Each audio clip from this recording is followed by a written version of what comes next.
Starting off this list in our number 5 spot, we have Project Grudge Report 13. Okay, so I've read quite a few different UFO sighting stories and stories of alleged alien abductions, and this is fully one of the most terrifying that I have ever heard of. So basically, the story starts off in March of 1956 when Air Force Sergeant Jonathan P. Lovett was assisting Major William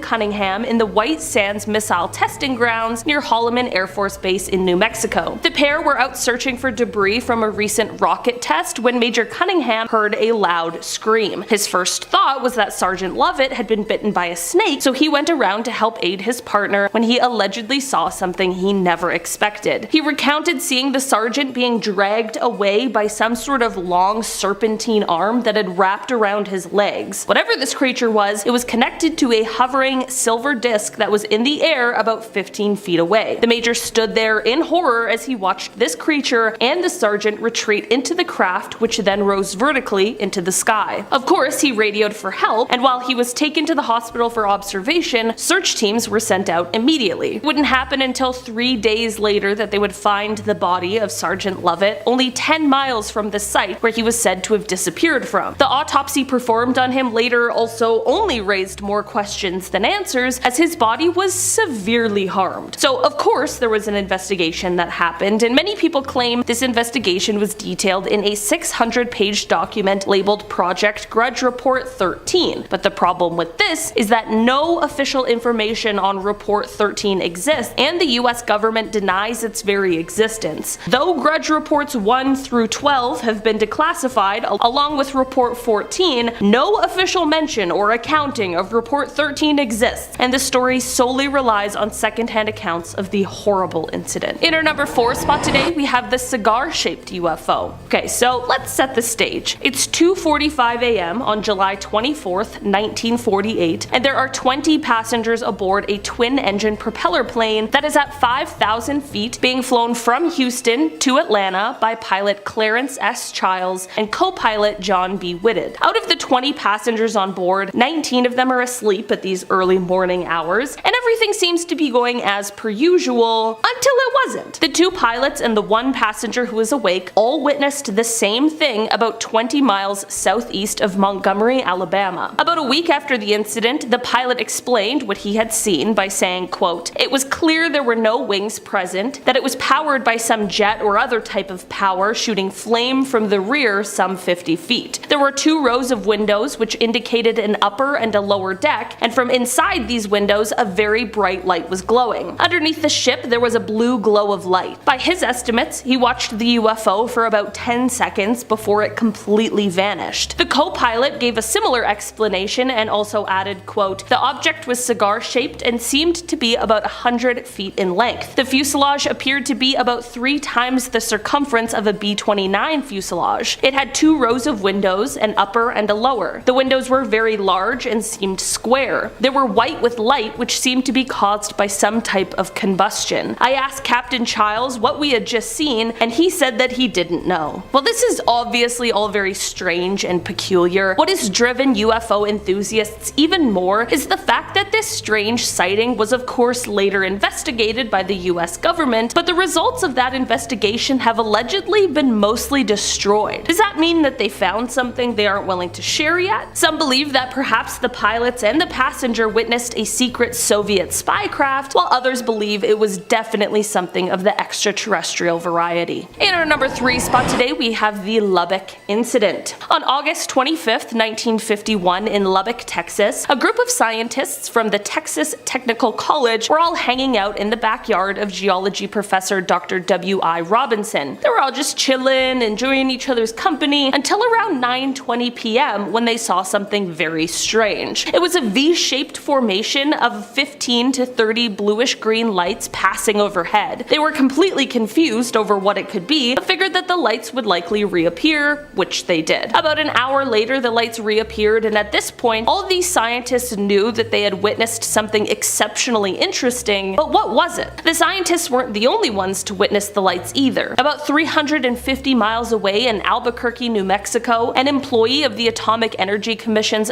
top secret Sandia Corporation, who had a high-level Q security clearance, had been sitting outside with his wife, quote, gazing at the night sky, commenting on how beautiful it was, when both of them were startled at the sight of a huge airplane flying swiftly and silently over their home. On the aft edge of the wings, there were 6 to 8 pairs of soft, glowing bluish lights. There were more sightings as well, all reporting a similar thing. The group of scientists began investigating, tracking the lights, which they witnessed 12 more times. They measured the angle of the lights, they tracked the speed, and they attempted, unsuccessfully, to try and measure the UFO's altitude. Here's the deal with this though. The government did end up investigating, but the official explanation for these lights is the most cryptic message I've ever seen. It read, quote, I thought that the professor's lights might have been some kind of birds reflecting the light from mercury vapor streetlights, but I was wrong. They weren't birds. They weren't refracted light, but they weren't spaceships. The lights that the professor saw have been positively identified as a very commonplace and easily explainable natural phenomena. I can't divulge exactly the way the answer was found because it is an interesting story of how a scientist set up complete instrumentation to track down the lights. Telling the story would lead to his identity, and in exchange for his story, I promised the man complete anonymity. Despite people claiming that the mystery has been solved, by this explanation, people are left with a lot more questions than answers. In our number 2 spot today, we have the Shag Harbor incident. This UFO encounter is often referred to as Canada's Roswell, so I was shocked that I hadn't heard of it before. Basically, this incident took place on October 4th, 1967, when an unknown object crashed into the water near Shag Harbor, which is a tiny town in Nova Scotia. There were at least 11 people who witnessed this object as it crashed, and many people claimed to have heard a whistling sound followed by a loud bang when the crash took place. The witnesses that claimed to have seen the UFO were all doing a bunch of different things at the time. One couple was just sitting on their porch, but the 2 witnesses that really get me are a flight pilot and a ship captain. On Air Canada Flight 305, First Officer Robert Ralph pointed out to Captain Pierre Charbonneau that there was something strange at the left side of the aircraft. They reported an object tracking along on a parallel course a few miles away and described it as a brilliantly lit rectangular object with a string of smaller lights trailing the object. Shortly after they first noticed it, there was a large but silent explosion near the unknown object, and then 2 minutes later there was a second explosion, but this one faded to a blue cloud. As for the ship captain, Captain Leo Howard Mercy, he saw 4 blips on his Deca radar that were totally stationary. This led to him looking up to the sky, and that is when he saw 4 bright objects sitting in a rectangular formation about 28 kilometers from the vessel's window. He wasn't the only one who saw it on board. The entire crew of nearly 20 fishermen stood on deck and watched. A man named Laurie Wickens was another one of the witnesses, and he and some of his friends ended up calling the RCMP, the Royal Canadian Mounted Police, because they saw a huge object floating in the Atlantic Ocean about 1,000 feet off of the shore. This is all super weird, and not only the RCMP, but also the Royal Canadian Navy and the Royal Canadian Air Force became involved in investigation, but nothing was ever recovered or found. But it was also revealed that all commercial, private, and military aircrafts along the eastern seaboard were accounted for, so what could have all these witnesses seen? Since they have never officially identified what it was in the official Government of Canada documents, it is listed as a UFO. And finally, in our number 1 spot today, we have the Westall incident. Taking it back to 1966, we have the largest mass UFO sighting in Australia that at the time was largely ignored. This incident took place when over 300 students and staff members of a school in Melbourne all witnessed multiple UFOs silently flying through the air before they landed in a nearby field. Well, there's been a ton of speculation about this incident in the many years it's been. One witness account stands out among the rest, and that is the account made by the science teacher from the school, Andrew Greenwood. He was alerted to the UFO event by a hysterical student, and when he went outside to see for himself, everything changed. Previously a skeptic of UFO stories, Andrew's mind was abruptly changed when he saw, as he described it, a round silver object about the size of a car with a metal rod sticking up in the air. He went on to explain that suddenly 5 planes came and surrounded the object, all while more people were gathering to watch. He called what happened next the most amazing flying he has ever seen, explaining that, quote, every time they got too close to the object it would slowly accelerate, then rapidly accelerate, and then move away from them and stop. Then they would take off after it again, and the same thing would happen. This went on for about 20 20 minutes before the mysterious object just vanished. As weird as this all was, what was almost weirder was what happened next. Firstly, the headmaster of the school is said to have tried to put a stop to anyone talking about the incident at all, threatening severe punishment to any student or staff who was caught speaking about it, and when the Royal Australian Air Force contacted him,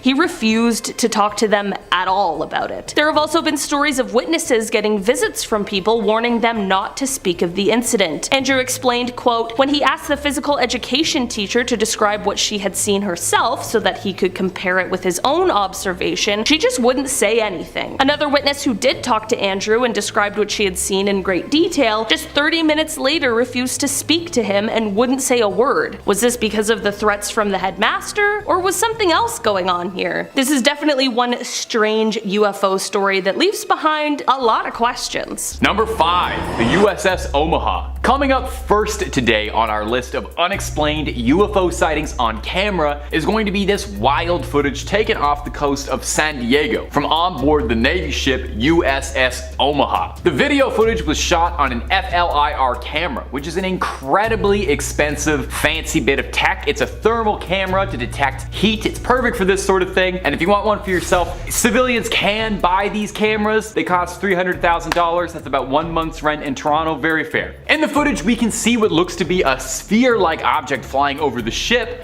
before entering the water. The Omaha claimed that for days before this incident was recorded, they were seeing drone-like objects flying around their ship that the crew had no knowledge of. This footage was taken from a crew member trying to ascertain what it was that they were dealing with. Now there is some audio on the clip and it's illuminating. When the object goes into the water, we hear the sailors say mark, bearing, and range, meaning that the sailors on the ship were making a note of the coordinates and location where it went in, suggesting that maybe a submarine was sent in to recover or discover whatever was going on in there. Did it even submerge in the water, or does it seem a bit too like the craft outright disappears going into the water? I wish so bad we could get some more angles on this, or a follow-up to be able to find out what this was.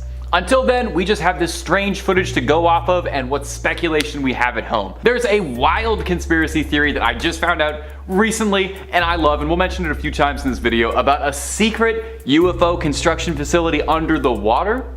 Maybe this drone was heading on home. Who knows? And if you're looking for way more conspiracy theories about really anything, aliens, Bigfoot, JFK, you name it, we got all of that and then some on Top 5 Scary. We really have a video on just about anything and everything you can think of that's freaky and eeky. So hit subscribe, make sure you hit that little bell so you don't miss a scream, but if you wouldn't mind, do that at the end of this video, because I got 4 more stories of UFO sightings coming up for you right now. Whew, number 4. Our next clip comes to us from the UFO subreddit, and it was posted by user The Firo, saying, this video was taken by a good friend of mine on a flight to El Paso, and as soon as it gets noticed, it's gone. In the video, we can see we're in the passenger seat of a jet, high above the ground. And flying around the windows is an unexplained object zipping around at high speeds. Saucer-like object, looking a bit like maybe it was a frisbee that got tossed into the air by Godzilla. Now, it does definitely look like a classic flying saucer, like what you imagine a UFO to be, but not as many people were convinced. More than a few people in the comments section for this one were a little skeptical of this high-flying footage. Several commenters suggested that this flying saucer is actually little more than a reflection of something from inside the plane's cabin, suggesting that if you pause enough and look right in the video, you can see the object's reflection being repeated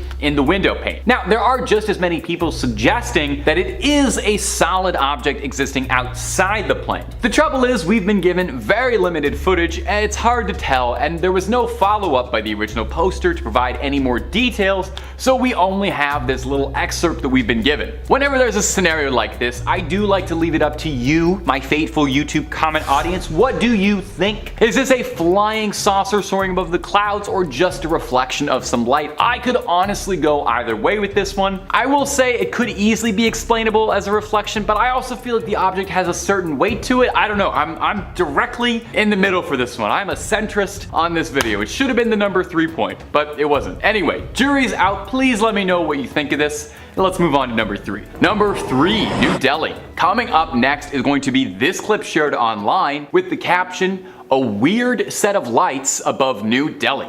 Take a look-see. So in the clip, pretty clearly we can see, yeah, there's some strange lights going on in the night sky above New Delhi. There's a scattering of lights above the city's horizon. Now, immediately your first thought might be that it's drones, which is a reasonable assumption when it comes to UFO stuff. I feel like several videos that come out of little glowing lights dashing across the night sky usually end up being civilian drones. However, the original poster clarified that drones are illegal in India and aren't widespread at all for civilians. And on top of that, the area that's being filmed is said to be in the slums, where it's incredibly unlikely that anyone would have access to drones. The poster added this little bit of context with the video. I saw this today around 8 p.m. in New Delhi with a friend. It was massive. This cannot be a building, as there is no tall building in that direction, only slums with heights of about 4 to 5 floors, yet this building looked as tall as the Burj Khalifa. There was a moderate wind going on, and I thought, if it's drones, why aren't they swaying? Not to forget, drones are illegal in India and especially in New Delhi. It looked massive in the sky. I wish the camera saw what my eyes could see. It could absolutely blow me away. I've been to drone shows, but this looked nothing like it. Any idea what this could be? Also, I agree. I wish our cameras did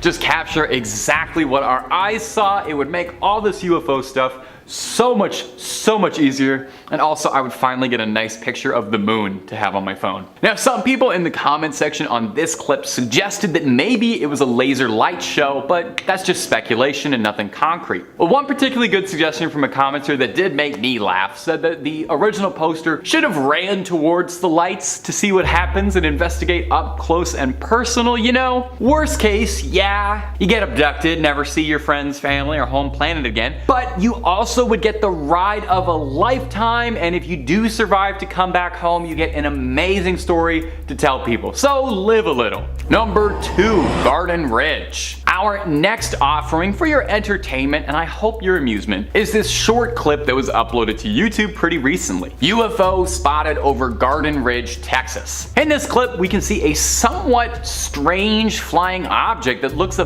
bit like a cocoon being propelled forward, or maybe even a beehive or something. The entity has no propulsion or trails behind it, which really doesn't explain how it's moving forward so fast. Some sort of anti-gravity manipulation technology that I don't understand. Is that too wild to speculate that an alien has that? Now, we've seen cocoon-like UFOs a few times doing these videos, actually. We saw them a bunch. I don't know if you remember, one of them turned out to be Mr. Peanut, but most of them are UFOs. I'd say after triangle UFOs or little light clusters, I probably see videos of little cocoon-like UFOs like this more than any other kind. So what are these cocoon-like UFOs that keep appearing, and why do they all look so similar? This lack of propulsion too is really puzzling me. Now, the original poster returned after the fact to add a little bit of clarity in the comments. He said the object was moving with the wind, not against it, so maybe it's possible it's something like a weather balloon that has been swept up in an air current. That's usually what most of these clips turn out to be. I would love to see a statistic on how many UFO sightings are actually weather balloons, because I suspect it's probably like 99%. Another commenter suggested that this could be an object heading towards Randolph Air Force Base, speculating that the UAP seen in this video could be a manned jetpack or a very tiny stealth craft of some kind, which would be pretty cool, or even some sort of new drone technology the US military is developing. Now, among other things though, the original uploader did admit and suggest that this really could just be a balloon, suggested that he thought it might be attached to a floral arrangement that somebody let go of. Hey, maybe an alien was picking up a last-minute Valentine's Day gift, or hey, maybe an alien had to apologize to someone, you know? Maybe a probing went wrong and a little flowers was the only thing that could smooth it over. I wonder if they'll keep that in the video. Number 1, the A-10 over Arizona. And coming up at our final spot today for crazy UFO footage is going to be this dramatic footage of a spherical UAP being filmed tailing an A-10 aircraft over Arizona. The footage was filmed by a mobile scope truck recorded by the DHS, that's the Department of Homeland Security. The craft caught on camera is one of unknown origins, well, obviously.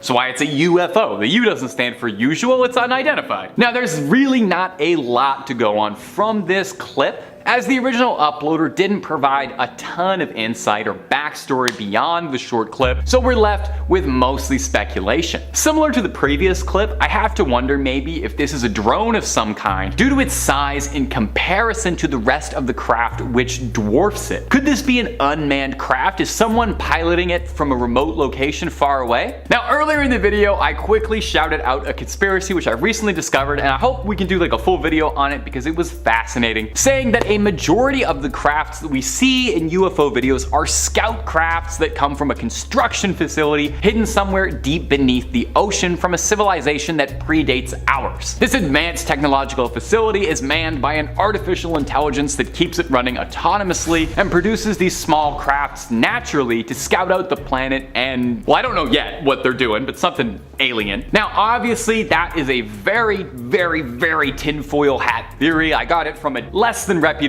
website, but it is a ton of fun to speculate on and would certainly make sense why there are so many sightings of these similar objects if they were all literally coming from the same factory line. And also, wouldn't that just be the nicest, I don't know, funniest little ironic cap to aliens if we're spending all our time looking up, but they've been below us the whole time? Anyway, something to think about. In fifth place, we have the lights above the New Jersey Turnpike. On July 14th of 2001, drivers on the New Jersey Turnpike stopped on the highway just 15 minutes after midnight, where they marveled at the sight of strange orange and yellow lights in a V formation over the Arthur Kill waterway between Staten Island, New York and Carteret, New Jersey. Carteret Police Department's Lieutenant Daniel Tarrant was one of the witnesses, as well as other metro area residents from the Throgs Neck Bridge on Long Island and Fort Lee, New Jersey, near the George Washington Bridge. Air traffic controllers initially denied that any airplanes, military jets, or space flights could have caused the mysterious lights. A national weather meteorologist could find nothing in the weather to also explain those lights. Luckily, when there's something strange in one's neighborhood, one can always call New York Strange Phenomena Investigators, or NYSPI. No Ghostbusters here. This band of inquisitive minds claim to have discovered the FAA radar report from Newark International Airport on the night in question that indicates an enormous number of airborne objects, without transponders, beginning at around 10:31 p.m. and ending at 12:51 a.m. EST. At least 15 people contacted the police department to report the strange lights, but Tarrant and other police officers are at a loss to explain just what it was hovering in their skies. Here's the thing. It's been 22 years since that incident now, and if there weren't any military folks in the air, and so many witnesses saw this, I'm leaning towards an other on this. In fourth place, we have the Alderney UFO sighting. On April 23rd of 2007, Ray Bauer, a 50-year-old pilot with 18 years flying experience, reported seeing a cigar-shaped brilliant white light in the sky. Now, he first thought that it was reflected light from greenhouses on the nearby island of Guernsey, before realizing it was a stationary object, approximately the size of a Boeing 737, at an altitude of around 2,000 feet and at a distance of roughly 40 miles. Bauer said that he approached the light and looked at it through his binoculars. He also said he saw a second object moving in formation with the first set of light, later stating it was around closer to the island of Guernsey. He said the UFO was clearly visual for approximately 9 minutes. After landing in Alderney, Bauer made an official report to the Civil Aviation Authority, labeling the incident as a near miss. He then flew the return leg of his flight to Southampton, but did not see the objects again. By the 25th of April of 2007, the British Ministry of Defence had stated that it would not investigate the reported sighting. Approximately a week after that sighting, the MOD stated the incident had taken place in French airspace, and so it was outside their responsibility. 2 weeks after that, the MOD released information connected with the report, including a statement from a second pilot. The report of the sighting published by the MOD reads in its entirety. First object was bright orange yellow, there was a gap in light or darker area. Second object was identical. Several passengers on his aircraft had noticed the light, one of whom described it as sunlight colored. In 2021, he said it was a very sharply defined, solid, bright yellow gold object with a couple of black bands on the side that were kind of shimmering. 2 passengers reported seeing the light to the Evening Standard, one of them describing it as an orange light, kind of like an elongated oval. Patrick Patterson, a pilot from the Channel Islands airline Blue Island, reported that he saw a similarly described object in the same approximate position. It was later reported that this pilot saw an object behind him to his left at around 1,950 feet. One interpretation of this event was that this was an atmospheric phenomenon. Despite the pilot's openness about the incident, the cooperation of the military, and countless eyewitness reports from passengers and people on the ground, the incident remains a total mystery. I'm just saying, there are too many witnesses for this to be anything fake. In third place, we have the Belgian UFO wave. So the Belgian UFO wave began in November of 1989 and peaked with the events of the night of the 30th to the 31st of March 1990. On that night, one unknown object was tracked on radar, and 2 Belgian Air Force F-16s were were sent to investigate, with neither pilot reporting seeing the object. No reports were received from the public on the date, but over the next 2 weeks, reports from 143 people who claimed to have witnessed the object were received, all of them after the event. Over the ensuing months, many others claimed to have witnessed these events as well. Following the incident, the Belgian Air Force released a report detailing the events of that night. Yeah, I'll backtrack, I promise. At around 11 o'clock at night on the 30th of March, the supervisor for the Control Reporting Center, or CRC, at Glans received reports that 3 unusual lights were seen moving towards Thorenby-Gemblou, which lies to the southeast of Brussels. Glans CRC requested that the Wever Gendarmerie send a patrol to confirm the sightings. Approximately 10 minutes later, some reports stated that a second set of lights were seen, moving towards the first triangle. Traffic Center Control tracked one object only on its radar. An order to scramble 2 F-16 fighters from Beauvais Air Base was given. Throughout this time, in reports after the event, some people claim that the phenomenon was visible from the ground, describing the whole formation as maintaining their relative positions while moving slowly across the sky. And over the next hour, the 2 scrambled F-16s attempted 9 separate interceptions of the target. On 3 occasions, they managed to obtain a radar lock for a few seconds, but these were later shown to be radar locks on each other. After around 12:30 in the morning, radar contact became much more sporadic, and the final confirmed lock took place at around 40 minutes. After midnight. Following several further unconfirmed contacts, the F-16s eventually returned to the base shortly after 1 a.m. Members of the Wever Gendarmerie, who had been sent to confirm the original report, described 4 lights now being arranged in a square formation, all making short, jerky movements before gradually losing their luminosity and disappearing in 4 separate directions at around 1:30. During one of the radar locks, the UFO accelerated from 150 miles per hour to over 1,100 miles per hour, while changing altitude from 9,000 feet to 5,000 feet in a matter of seconds. After his retirement, Major General Wilfred de Brouwer wrote in a statement that the Belgian UFO wave was exceptional, and the Air Force could not identify the nature, origin, and intentions of the reported phenomena. The Belgian objects have still never been explained. Look, Air Force folks are the ones to trust in situations like this. They're literally trained on how to recognize aircrafts in the sky. In second place, we have a sighting in Alaska. Japan Airlines cargo flight 1628 was a UFO incident that occurred on November 17th of 1986, involving a Japanese Boeing 747-200F cargo aircraft. I'm learning a lot about planes today. The aircraft was en route from Paris to Narita International Airport, near Tokyo, with a cargo of Beaujolais wine. Wine. Focus, Alexa, focus. Over the Reykjavik to Anchorage section of the flight at around 1711, so place what those cases says, 511 over eastern Alaska, the crew first witnessed 2 unidentified objects to their left. These abruptly rose from below and closed in to escort the aircraft. Each had 2 rectangular arrays of what appeared to be glowing nozzles or thrusters, though their bodies remained obscured by darkness.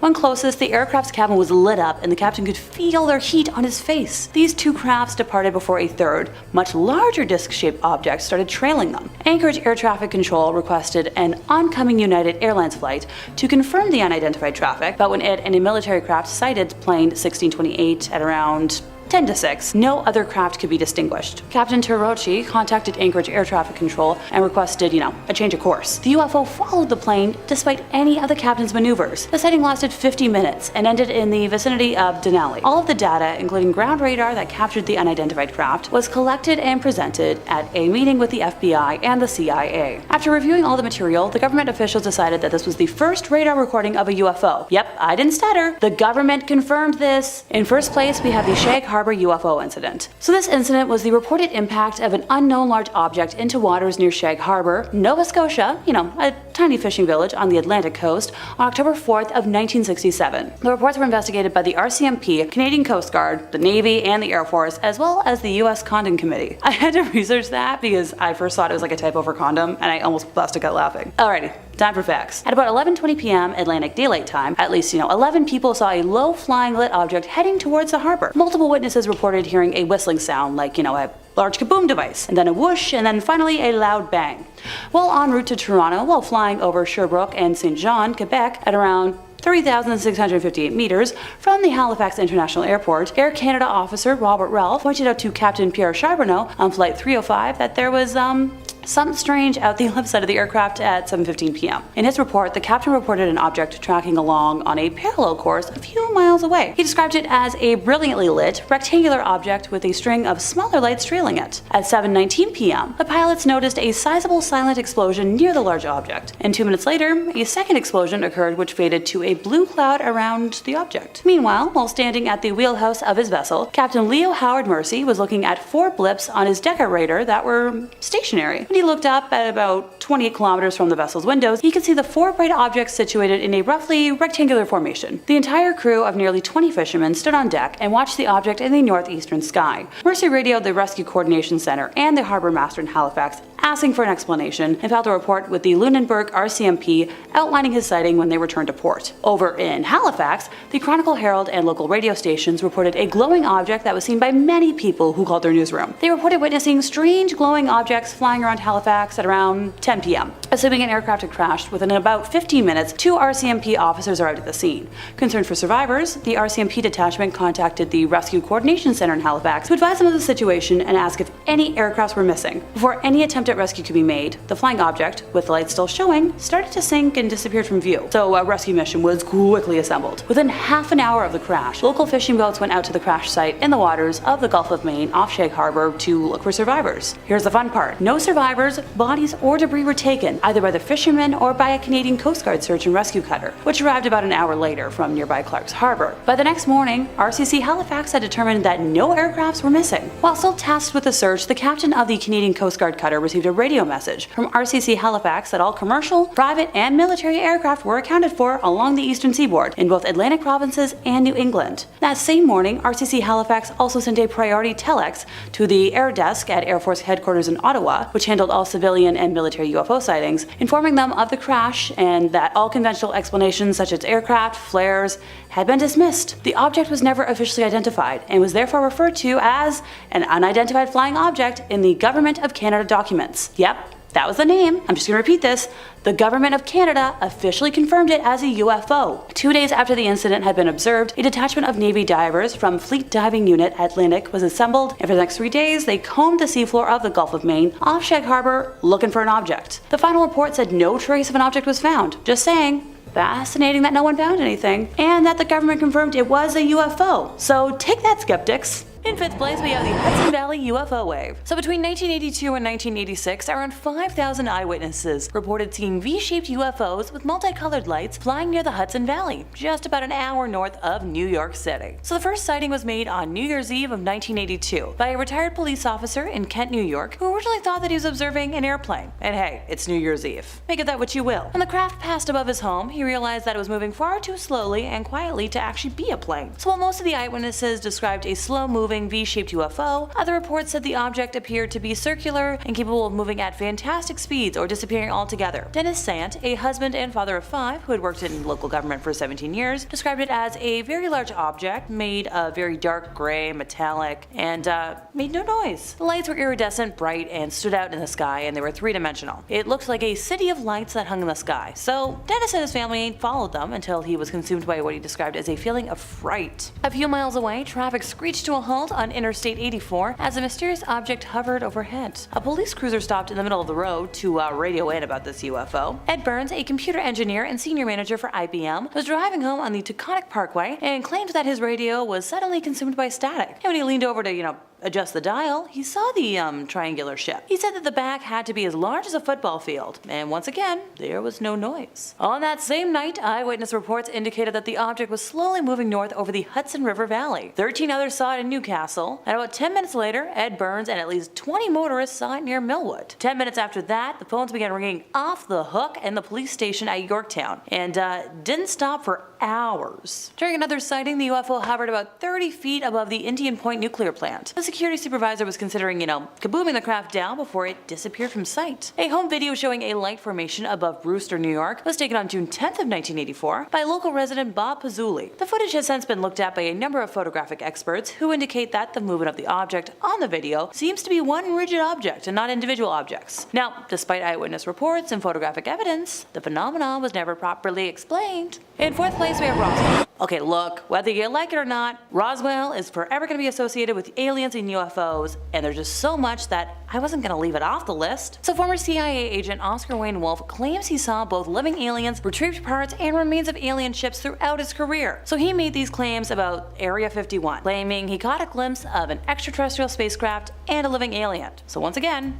he saw a UFO. The 77-year-old man was speaking to UFO researcher Richard Dolan, but concerned about giving up his true identity at the time, went by the anonymous. After he made his claim, it was then shared at the Citizens Hearing on Disclosure held at the National Press Club in Washington in 2013. So the agent is understood to have used a fake name throughout his career in the CIA, so the chances of his real name having been used in the account were never super high. He claims he worked for the CIA between 1957 and 1960, where he spent time at a military base in southeast US where they analyzed physical evidence. Now, in 2013, he thought he was about to pass away pretty soon, so he came forward for one more conversation. Yep, that one I mentioned a moment ago. He claimed that he was taken into Area 51 to look at items allegedly found and retrieved by the US government. He claimed among them was, a flying saucer that crashed and landed in July of 1947 in Roswell, New Mexico. Gee, where have we heard that before? He stated there were live aliens there and that he was taken to the S4 facility. In his statement, he described seeing different saucer crafts in the facility, with the first place he visited holding the Roswell craft, and it was, kind of crashed up, but apparently every alien that was in it died except for a few. And it was really strange because it looked like really heavy aluminum foil. And hey, that matches up with every other description we've had. He claims he viewed the autopsy film, where the colonel on screen said, what we've got here is a gray alien that we're interviewing. This man had no idea he was going to see this film, and he claims that the alien didn't look human as far as the skin tone and the overall shape of it, and the size of its head compared with a normal human. Oh, and after all this, he was obviously warned by the CIA to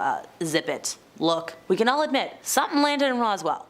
Ergo, a UFO did land there. Look, did I claim it was definitely an alien craft? I didn't claim that. Somebody else did. But look, it's definitely something of unknown origin. Ergo, UFO. In third place, we have the Go Faster video. So this video, uploaded by the UFO investigative group to the STARS Academy of Arts and Sciences in March of 2018, was secured by a Freedom of Information Act request to the US government. So this video was taken in 2015 just off the East Coast by an FA-18F fighter jet, you try saying that 5 times fast, using the aircraft's onboard Raytheon AN/ASQ-228 Advanced Targeting Forward-Looking Infrared Pod, also known as ATF-LIR. I'll pretend I know what a lot of that means scientifically speaking, but a lot of big plain words. I know myself too well, I'll trip over my tongue if I try saying that more than once, so we're just gonna call it ATF. So ATF is designed to allow pilots to track, target, and destroy targets on the ground at ranges of up to 40 miles. It should be noted though that it's good at spotting, but not engaging aerial targets. Alright, the video. So it's been nicknamed Go Fast by To The Stars, and it starts by explaining the various numbers and symbols that appear in the footage. Stuff like, the aircraft's altitude, which was around 25,000 feet, and the fact that the ATF was pointed ahead and to the left of the Super Hornet. The readout also explains that the aircraft was traveling at 252 knots and in a 5-degree turn, and the unknown object was approximately 4.4 nautical miles away. The video shows the Super Hornet's weapons system operator repeatedly trying to acquire the UFO with the ATF's built-in auto tracker, which apparently can pick out an object and keep it centered on camera. After 2 tries, the weapons system officer, or WSO, shouts, "Whoa, got it," to which another person, assumed to be the pilot, says,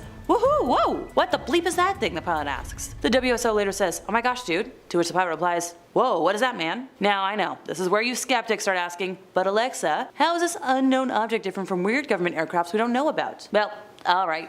Allow me to explain, skeptics, since that's the whole point of this. For starters, the UFO does not have any kind of hot exhaust trail that would be emitted by a conventional turbine engine, so it doesn't really emit any heat on the sensor. And secondly, it doesn't have any visible wings or fins. So through my research, I've learned that even cruise missiles, such as the American Tomahawk or Russian Caliber, have small winglets that should be visible, and other missiles such as the Maverick anti-task missile still have stubby little fins. This UFO appears oval-like and does not appear to fly nose first in the direction of any kind of travel. So once again, this was a video hidden and released by the government. Hello, side-eye. In second place, we have the Westall UFO. So time to travel back to 2 days before my mom was born, so around 11 a.m. on April 6th of 1966, when an unexplained flying object flew around Westall High School in Melbourne, Australia. So Mr. Greenwood was teaching his Year 9 science class when a girl ran into the classroom, shouting that there were flying saucers hovering over the football field. The teacher and his students rushed outside, where they joined around 500 students, teachers, and locals. What he saw was an unidentified aerial craft that was the shape one would see if you had, like a saucer, slightly tipped on its side so that you saw the middle section as thicker than the ends. According to him, it performed several different actions, including hovering at different times, able to accelerate and disappear out of sight before reappearing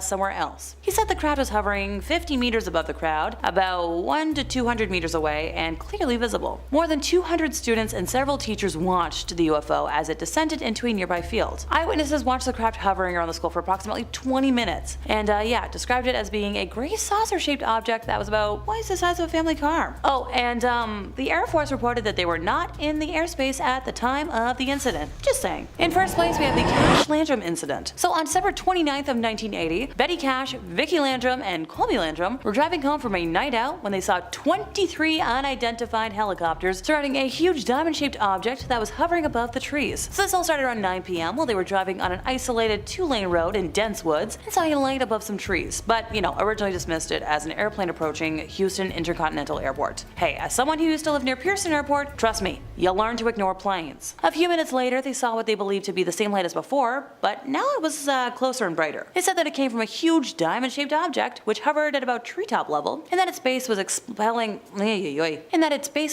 flame and emitting significant heat. So Vicky told Betty to stop the car, fearing they would be burned if they got closer, and both ladies originally got out of the car to examine the object, but Colby was terrified. So Vicky returned to the car to comfort him, while Betty stayed outside and was mesmerized by the bizarre sight. The object has been described as intensely bright and a dull metallic silver, once again shaped like a huge upright diamond, about the size of a water tower, with its top and bottom cut off so that they were flat rather than pointed. Small blue lights ringed the center, and periodically over the next few minutes, flames shot out of the bottom, flaring outward to create the effect of a large cone. So picture that. Every time the fire dissipated though, the UFO floated a few feet more down the road. But when the flames blasted out again, the object kept moving. So Betty said she had to use her coat to protect her hand from being burned by the door handle when she finally got back into the car. When she touched the dashboard, Vicky claimed her hand pressed into the softened vinyl, leaving an imprint that was evident weeks later. Investigators did cite it as proof of their account, but sadly the photos have not made their way to the internet. The group said that the object then ascended over the treetops and rose higher in the sky, and that a group of helicopters approached it, surrounding it in tight formation. Like I mentioned before, the ladies counted 23 helicopters and later identified some of them as ones used by military forces worldwide. With the road now clear, Betty says she drove on, claiming to see glimpses of the object and the helicopters receding into the distance. And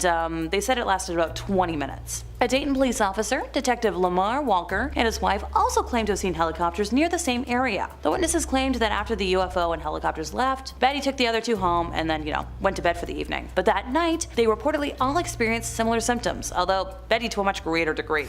They claimed that they suffered from nausea, vomiting, diarrhea, generalized weakness, and a burning sensation in their eyes. Also, really bad sunburn, which, ouch. Betty developed painful blisters on her skin, lost clumps of hair, and was unable to walk. She was released from a local hospital after 12 days, although her condition wasn't super better, and she later returned to hospital for another 15 days. The Landrums' health was somewhat better, although they did suffer from that lingering weakness, skin sores, and hair loss. The duo of ladies sued the US government for $20 million, and testimony of officials from NASA, the Air Force, and the Army and Navy were given. But on August 21st of 1986, a US District Court judge dismissed their case, noting that they hadn't really proved that the helicopters were associated with the US federal government, and that military officials had testified that the US Armed Forces didn't really have a large diamond-shaped aircraft in their possession. And seeing as no government agency whatsoever possessed an aircraft resembling this UFO, the case was dismissed. Well then, thanks for proving that this craft, whatever the heck it was, wasn't of earthly origin. And that brings us to the end of today's installment, and if I missed anything egregious, I'd recommend checking out part 1 before, letting me know down in the comments. I swear, every time I talk about UFOs, I learn something new. Heck, just today I learned that former US President Barack Obama confirmed that the government has footage of things they don't understand that they aren't releasing anytime soon, even though I wish they would. Number 5. The crafts shot down. It has been a huge year for UFO enthusiasts like yours truly. Earlier, we got the release of the UAP reports from the Pentagon, which were basically the wildest documents in US government history, where the Pentagon confirmed they've been researching UFOs and kinda just slid it under the door like nobody cared. It made UFOs more than tinfoil hat talk, almost made discussions about it reputable. And I guess since then, that wasn't enough to keep us all entertained. As of last week, we've turned things up even more, since we've had 2 mysterious aircrafts shot down, and the United States and Canadian governments are being pretty cagey about it. So let's run through a quick timeline of what hopefully doesn't turn out to be Independence Day, and let's all pray we didn't kickstart an intergalactic war. On February 10th, a US fighter jet brought down a currently unidentified object soaring over the coast of Alaska. The object shattered into pieces after being shot down, and was confirmed to most likely not be a balloon according to the Department of Defense. I guess that's good to know, or not at all since it doesn't answer anybody's questions. A White House official referred to the object as being the size of a small car with enough room for a family of 4 to 5 aliens to fit comfortably, and you can put the back seat up and put some stuff in the storage. This would already be enough to fuel speculation for 10 years, and then literally the next day, February 11th, another unidentified flying object was shot down, this time over Canada around the Yukon. That's the province that borders Alaska. A US flown F-22 Raptor shot down the second object, which was described as smaller than the first and cylindrical in nature. Okay, well, that's all the weird stuff that happened this week. Nope, because on the 12th, another strange object was shot down over Lake Huron. An object that first had appeared over Montana appeared on Sunday, which was then shot down. It was octagonal, apparently, and it had strings hanging off of it, but it wasn't carrying anything, so no one knows why. Maybe it was just an Amazon drone. Now, things keep getting weirder, I swear to you. Listen to this next part, you're not gonna believe this. When an Air Force commander, Glenn Van Herk, was asked directly on whether or not he thought any of these objects were alien in nature, he said, "I haven't ruled anything out at this point." What? I can't even speak, but the current sitting government officials are like, hey, maybe it's aliens, shrugging their shoulders. Is this it, guys? Is this it? They didn't specify whether or not these objects posed a threat. They said they just posed a threat to civilian air traffic, but the White House did say that these objects were broadcasting signals. I would say watch this space for updates, but really just like watch regular space. At this rate, there's gonna be an alien every single day. But if you can't wait for any more and you just want to watch alien videos all day, I completely agree with you. That's what I do every day and it's great. We've got loads of alien and UFO vids, NASA conspiracies, and hey, if that's not your jam, we got scary stories, horror movies, monsters, cryptids, true crime, baby, we got just about everything spooky under the sun and above it. So stay subscribed to Top 5 Scary, but most importantly, stay scared. But subscribe after, we gotta finish this video first. We got way more alien footage to get through. Moving on. Number 4, the Picket Post, Arizona sighting. Well, with all of this stuff flying around in the sky these days, is it any surprise that people are catching more weird footage than ever before? The UFO subreddit has been lit up like fireworks on the 4th of July with all kinds of alien sightings from all across the globe. Come take a look at some of the best ones I've seen this week. Hopefully they're new to you as well. Our first sighting comes to us from a redditor by the username of MaxKeller96, and they posted a short clip from Picket Post, Arizona that's got us talking. Take a quick little look-see. This is one of the better ones I've seen in a minute. Here's what the redditor had to say about the clip. My sister, dad, and I were out hiking near Picket Post when one of us noticed something glimmering near the mountain, so we stopped to take a look at it. All I could make out was that it was a small bright dot in the sky. After a good 15 seconds of staring, I started recording. It then dropped what looked like 2 flares, though my sister swears she counted at least 3. Up until that point, I thought it might have been a helicopter, as there's all sorts of army stuff out there, but there's no way anything can accelerate that fast. We all lost sight of it nearly instantly after the video cuts, and we were pretty freaked out about it. I've replayed it about 100 times, and I've tried showing it to everyone, and no one has any idea other than that it could be a super advanced drone. So, if you think you know, please let me know. Well, you heard the guy. If you think you have any ideas to what's going on, you comment down below or jump into the Reddit thread and participate in the UFO discussion. The UFO subreddit is great, and they're very friendly to new visitors. That's like their whole thing. They really want to welcome new visitors. Number 3, the San Diego sighting. The San Diego and Tijuana sighting, to be more accurate. Our next entry is a pretty interesting one because it isn't just one offhanded sighting that happened in the middle of the night by somebody stumbling out in a bathrobe who's half awake, but it's a corroborated sighting that was happening seemingly across the cities of Tijuana and San Diego. And it wasn't even while Comic-Con was happening, so this isn't part of an extremely elaborate campaign for Ant-Man 4 or anything. So we either have a mass hallucination on our hands because there was something in the water, or there's some questions in the sky that need to get answered. So we'll play a few seconds of some of these clips and help you come to your own conclusions. On September 19th, 2022, several of these videos were captured of these bizarre light patterns darting across the sky. This is a massive sighting, so we can't quite dismiss this as a trick of the light or one isolated incident. There was definitely something weird flying up and around. What makes this kind of notable, besides from, how well documented this is I would say the pattern of the lights. They don't really follow like a flare pattern at all, so I don't think it's something that was dropped from an aircraft. When you watch it, they almost kind of seem to move in like a perfect unison, like flashy geese. The original poster who posted the compilation clip to Reddit added as well that another oddity they noted was that after the lights were seen, and military fighter jets surrounding and circling the skies, probably to round up whatever was going on. So, comment section, I'll throw it back to you again. What do you think? Spy drones, weird paranormal lights, or is it just visitors? I think it's alien tourists who heard what a great time a weekend in Tijuana is and want to check it out. Could you imagine if aliens do come to Earth, but they're not really interested in like diplomatic relations or starting a war or anything? They're just like, we heard you guys party hard and we want in on that. Number 2, Michigan and Grand Park. Another very weird sighting coming from Reddit. This one was posted not even 2 days ago by a Redditor with a very funny username I can't read out loud on YouTube, but just know it was very funny. At first, it kind of looks like a piece of litter that somehow managed to get all the way up in the sky and is fluttering and darting all around. But if you take a closer look at it, it really seems like it's moving like it's being controlled. People in the comments of the subreddit quickly pointed out that a similar object to this showed up in Australia when this one's filmed in Michigan. Isn't that odd? 2 of these similar reports happening on almost opposite ends of the world. People in the subreddit theorized that this object in the video is one of the ones that was shot down over Lake Huron, which definitely makes sense. Lake Huron is, you know, in Michigan. Could this be some of the last footage of this alien craft before it got burnt up? From this clip, I would say to me personally, it looks like some sort of hyper advanced drone, maybe more than a piloted craft. It looks very small, so unless there's like a really teeny tiny little alien inside there, I don't know. But with all cell phone footage, you know, it's kind of impossible to ascertain the size of the thing. I think this one's pretty conclusive personally, and if this really is footage of the object that was shot down over Lake Huron, I would say the United States and Canadian governments agree with my assessment as well. But as all of these clips, please let me know what you think it is. If it's a drone or an alien or maybe just a really impressive kite that accidentally got destroyed. Number 1, the Columbia sighting. Now, our number 1 sighting is another international one. You think aliens are only going to show up around North America? Come on, expand your worldview a bit. If aliens invade, they're going to go after the whole planet. There's a whole lot to see, a whole lot of things they could burn down with lasers. And it seems like they were curious about the countryside of Colombia, because this footage out of Bogota, Colombia is truly out of this world. Seriously, this is like the most impressive UFO footage I've ever seen in my life. It was captured by a pro photographer who sent it along to a friend of his who's a YouTuber. Hey, reach out, let's collab. In the hopes of getting it to more eyes and people who can analyze it. And yeah, seriously, this is one of the most convincing things I've ever seen.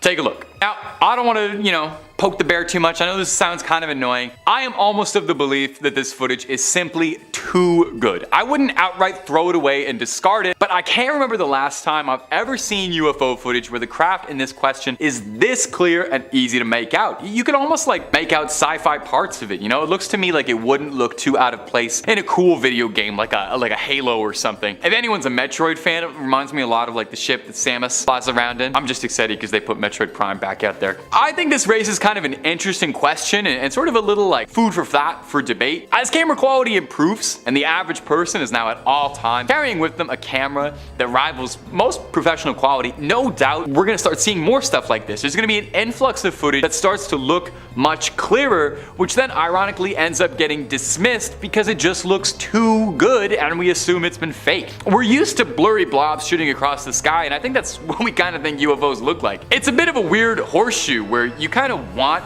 alien footage to look bad so it's more believable. I don't know, maybe I'm just rambling. Number 5, Bonita Springs, Florida. Our first clip today is going to be coming to us from the UFO subreddit, because really, where else? The UFO subreddit is doing more to get alien content out in the open than any world government is willing to, so if they're not gonna do it, we gotta let the guys online pick up the slack. This clip was posted to us from user Marcus1640, who had this to say. Well, let's roll the clip though first, I think.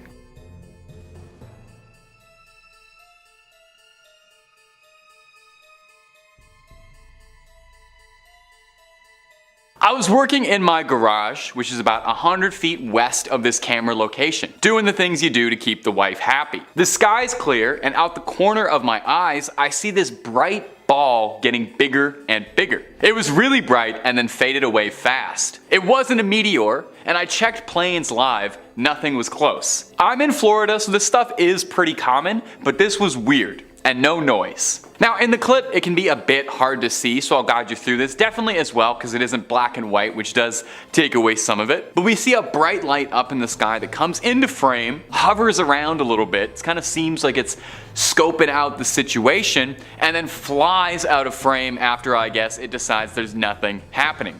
Now OP said that the ball of light when he saw it come into frame was this shining, radiant orange, impressively bright in the night sky.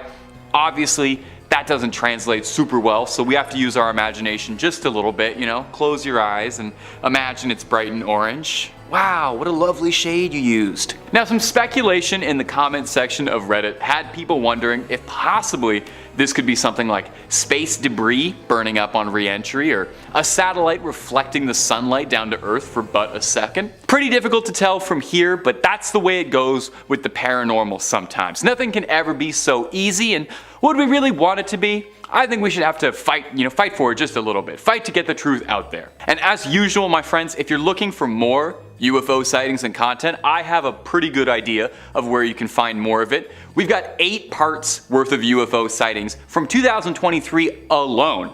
If you haven't clicked on through yet, you gotta catch up. And if UFO videos aren't your jam and you clicked on this out of accident, we've got loads more scary content for you, ranging from the macabre and mysterious to the outright horrific and hard to believe. Click on through and find something to scream at, and subscribe and help us out.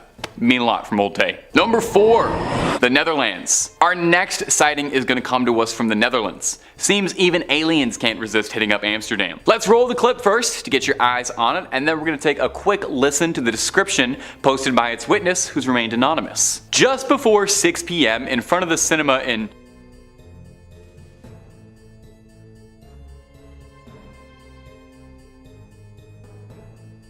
Scheveningen? There's no way I'm pronouncing that right. I noticed this object. While viewing this object, it almost did not move at all. In the entire 20 minutes I was there, the object floated very slowly once to the left and right, and then twice up and down. The shape remained exactly the same throughout. The size remained the same regardless of whether or not this object moved up, down, left, or to the right, and there were no lights to be seen on it. Everything was completely black, and it looked like there was a smudge in the sky. In terms of height, this is unfortunately impossible for me to estimate. But there were several people who, like me, took photos and videos. The object was visible for about 20 minutes. Now the video we've included was pretty short. In fact, those 10 seconds were all that was in that video anyway. But when that video was posted to Reddit, it was corroborated by a few other sources who had all seen the same thing and posted similar videos. Meaning, this isn't some CGI trick, or if it is, a lot of people are in on this conspiracy. So what do we think this could possibly be? The usual suspect of it being a strange blimp or a balloon is always a possibility, and I've seen enough of these videos now that I'm always instantly like, this is probably just a balloon, isn't it? But it's still very, very weird. So let me know down below what you think. I love hearing from you guys about what you think on all this. Number 3, Phoenix, Arizona. This next clip was first posted to TikTok, but since being posted there has been making the rounds across the web since it's got UAP enthusiasts like yours truly peering their eyes open and gluing them to the screen. Let's take a look and you all tell me what you think, okay?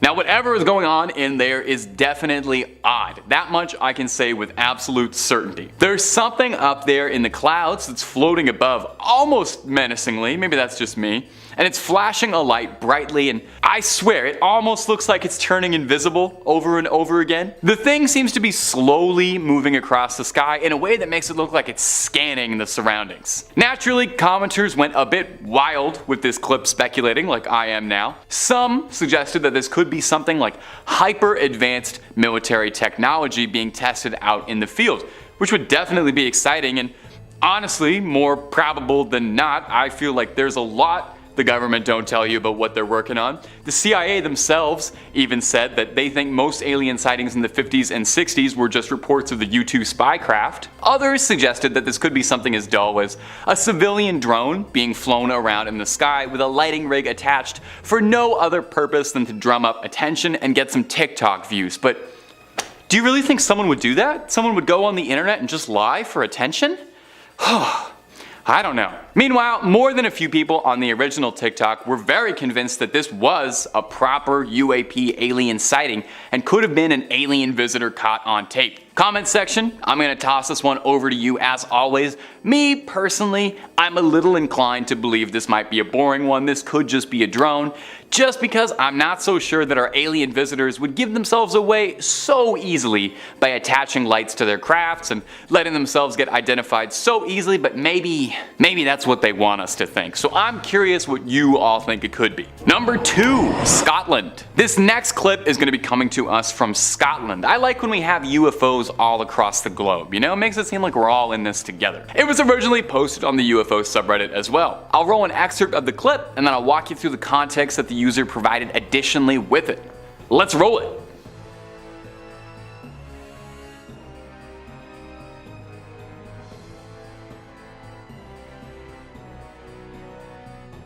Okay.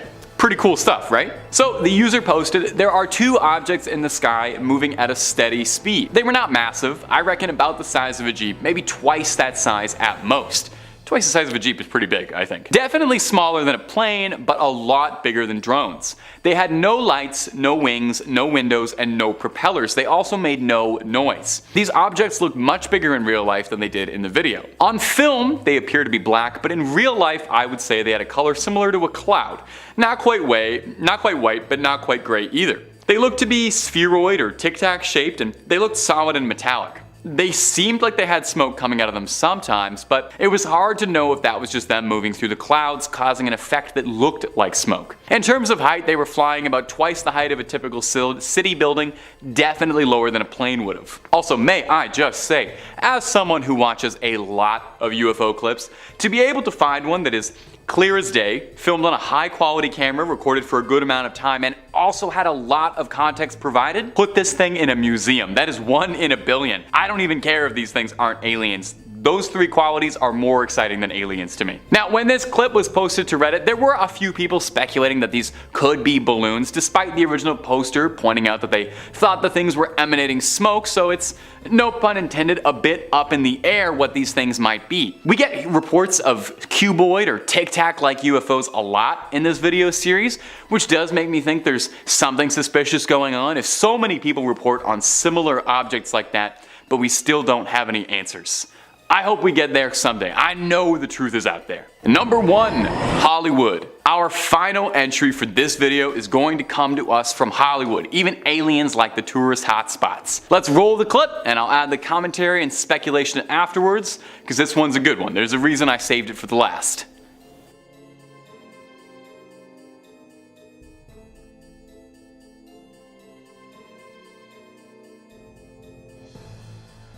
Now, the original poster and uploader stated, "We noticed this huge object in the sky just sitting there by the Hard Rock Casino in Hollywood, Florida." Whoa, whoa, whoa, whoa, stop the track, stop the video. Are there 2 Hollywoods? I'm a Canadian, so I don't know these things. Is Florida in LA? You guys have to fix that for me. Okay, moving back. Anyway, the object blurred itself out when we started recording it. It was huge.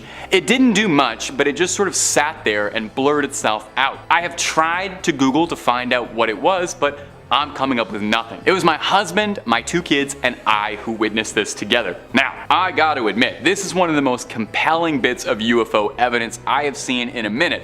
Not to throw the other 4 clips under the bus, they're all very lovely in their own way, and I hold them all in my heart dearly, but this one, oh baby, this is the golden ticket. I'm sure there might be a reasonable explanation for it, but on first glance, this thing looks like the definitive flying saucer. Like if you close your eyes and imagine a flying saucer, you start imagining this. It even looks like if you're watching this thing with eagle eyes that the saucer at one point cloaks, and the original poster mentions that it was blurring itself out when they started recording. Very interesting to me. That would explain a lot over the years if aliens have been specifically constructing their crafts to blur them out from being recorded by cell phones. I mean, imagine aliens keep coming to Earth just for like vacation and they're getting so annoyed that they're trying to just have some fun, be tourists, and people cannot stop taking photos of them, so they're blurring out their crafts. So what do we think, my ghouls and goblins? Is this recording simply too good to be true? Is this movie magic and CGI up there? You do have to wonder why if this footage didn't set the internet ablaze, because that looks about as flying saucery as anything could possibly get.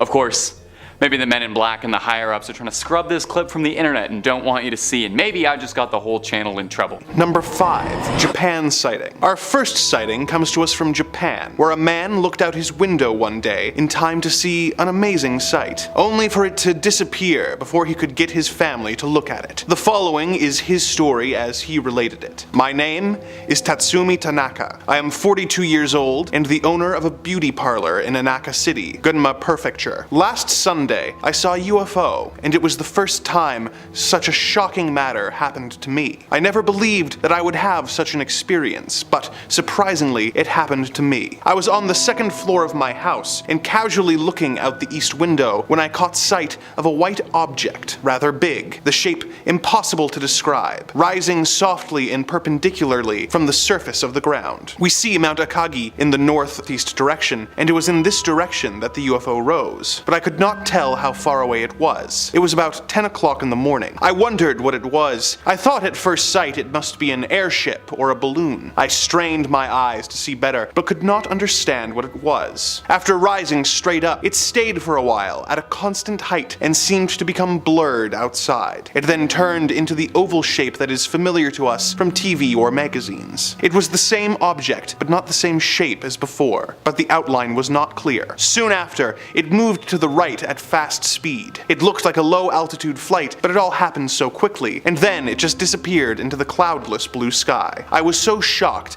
I fell out of my mind. This thing was so huge, but it disappeared just in a moment. I tried to explain what I saw to my wife and child who were right beside me, but I couldn't. I just pointed and could only shout out in surprise. My wife was very annoyed and said that everyone cannot see UFOs, only some people do and some don't. By then it had disappeared. I was so excited that I went outside with my daughter and searched the sky. But it was too late. I still can't believe I have had such an experience. I will never forget that movement and that speed. Something beyond common sense. It means to me that things exist that we don't understand. Number 4.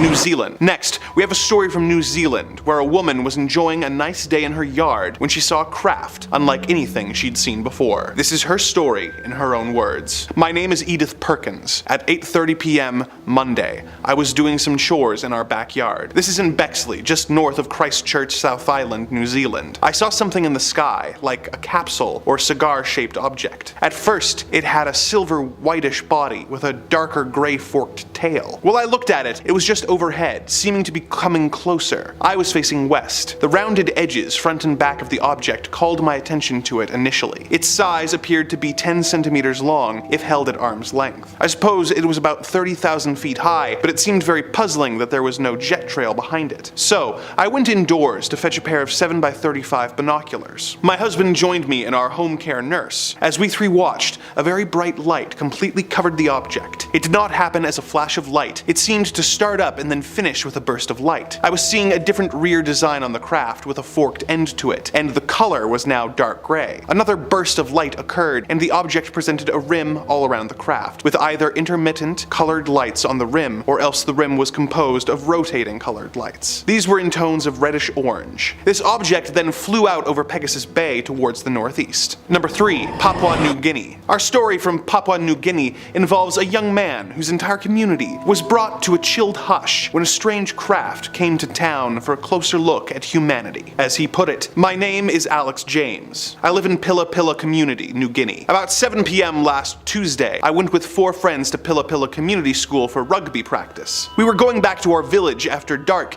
when we saw some bright lights approaching. There were a lot of people about, some coming back from bathing, and others sitting around eating their dinners. When they saw the light, they all ran inside and locked their doors, except for a few of us who just stood and stared. As the UFO approached us, we heard no sound. The street lights all dimmed just like a torch when the batteries are failing. It hovered over the coconut palms and looked huge. It was oblong in shape. It passed slowly overhead. My friends and I were almost frozen as we watched it. We felt as though we could not move or speak, because we were so shocked by the sight. The bottom of the UFO was oblong-shaped, with very bright lights all around the edges. At the top was a pyramid-like shape, with lights around it also. Just bright white, no colors. It was huge and took over 30 minutes to pass by. We checked the time. When it was hovering over us, it seemed to be as bright as day. The whole place was lit up like bright daylight. That's how bright its lights were. Then the object just disappeared in the direction of the mountains near Vuvu. Number 2. Zimbabwe sighting. Our next tale comes to us from a journalist named Cynthia Hind, who interviewed a teenager named Lloyd, who witnessed not only a strange craft, but alien life forms when he was awoken late one night. The following is quoted directly from her report. At between 1 and 1:30, he woke up, and because he knew it would be quiet at that hour, he decided to do some studying for his exams. Whilst thus engaged, he heard a clicking sound. It continued for some minutes, so Lloyd decided to check what it could be. He opened the front door and looked outside. He could hear the sound coming from up the road, and when he glanced in that direction, he witnessed something very strange. He quickly went outside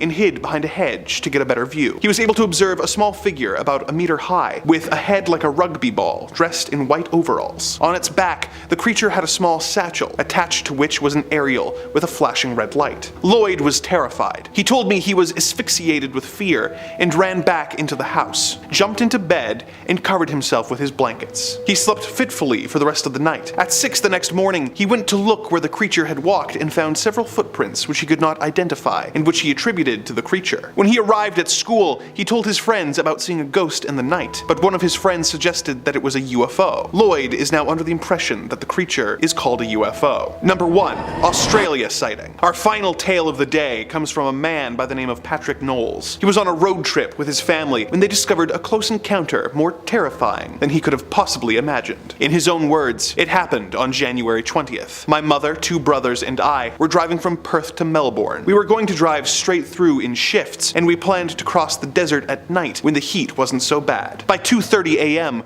we were in the Nullarbor Plain. We stopped for petrol and switched drivers. Sean was driving, and I was in the front seat next to him. The road was empty. Suddenly, we saw a bright yellow light up ahead, and Sean slowed down. As we got closer, the yellow light seemed to be emanating from an egg-shaped object hovering just above ground level. We thought we might be seeing things, but then a caravan passed, going the other way, and it swerved sharply to avoid the luminous egg. The closer we got to it, the more we realized it wasn't a normal vehicle, or a road signal, or anything like that. Sean swerved to avoid it, and we continued on, leaving it behind. Suddenly, the object started towards us. It appeared to accelerate with tremendous speed. We drove on, and it literally chased us. The faster we went to get away from it, the faster this object went after us. I reckon we reached a speed of 125 miles per hour, but it caught up in a matter of seconds. Then Sean made a sudden U-turn and headed back west in the direction of the petrol station. The UFO also turned around. I don't know how the hell it was flying,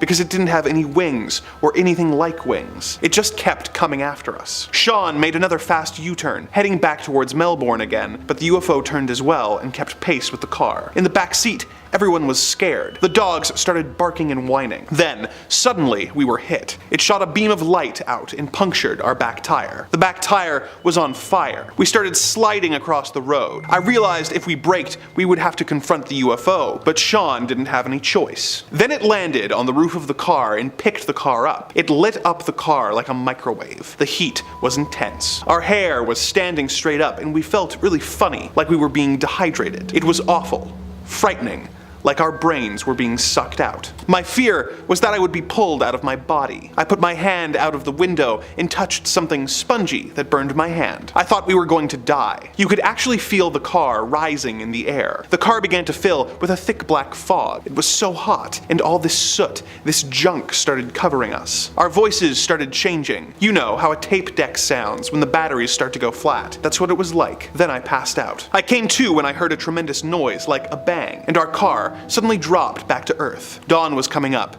The thing just flew away, and that was the last we saw of it. I had to change the tire, and we tried to clean out the black soot. There were marks on the roof of the car. As soon as we could, we drove fast to the nearest roadhouse. We were too shocked to talk for a while. Then we realized we had lost a couple hours' time during the incident. We called the police. The funny thing was, they were already looking for us. Someone, maybe the people in the caravan we passed, had phoned the police anonymously. Their report states that they witnessed our car being picked up off the road and shaken violently. They noticed the car was covered in black ash. The police inspected our car and noted the ash, the bad smell, and the dents on the roof. They were convinced something had occurred. They took us to the hospital, where we were treated for burns and shock. Number 5. Las Vegas body cam. My dear ghouls, things are heating up in the sky lately, and the whole world is coming down bad with alien fever. If you're a UFO enthusiast, the odds are very good you've heard a thing or two about the recent sighting in Las Vegas. That's kind of building up to be a modern day Roswell with all the conspiracy and cover-up allegations. NASA's planetary defense officer, which, side note, I did not know was a real job, told Motherboard, a branch of Vice News, that a green fireball observed last month was not a UFO, but rather a small meteor less than a meter in size that landed smack dab in somebody's backyard. Now, the Las Vegas police officers who responded to the call say they didn't find any aliens in a manhunt, or alien hunt I suppose is probably more accurate, but they do hope to find them in the future, citing the city's close proximity to Area 51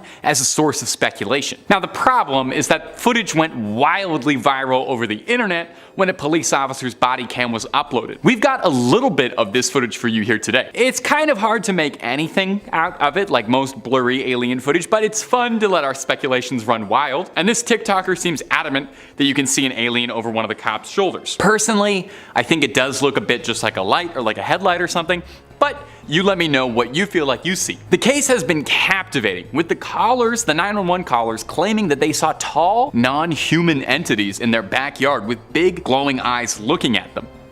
So what do you think, my fair and trusted viewers? Do you think these aliens got lost on the way to Area 51 to meet their friends and crash landed in somebody's backyard? Or was it just a meteor? Or did the aliens come from the meteor and the meteor itself was the UFO? Truly, who is to say? Who is to know? Hopefully we find out soon enough, and when we do, you better believe that I'll be the first to tell you. And if you're looking for way more videos about all things UFO and alien, oh my good gosh, do we have a lot of that on the channel for you to enjoy. Everything from conspiracies, cover-ups to UFO sightings, we've got it. If you're sick of hearing about little green men, we've got all sorts of things on crime, conspiracy, everything scary. It's on Top 5. So hit subscribe, make sure you hit that little bell as well, and don't miss a single thing, but you get to do that at the end of this video for me, okay? Because I got 4 more UFO sightings coming up for you right now. Number 4, the Pentagon. We are at a truly exciting time to be an enthusiast of UFOs and aliens. It feels more so than any other point in human history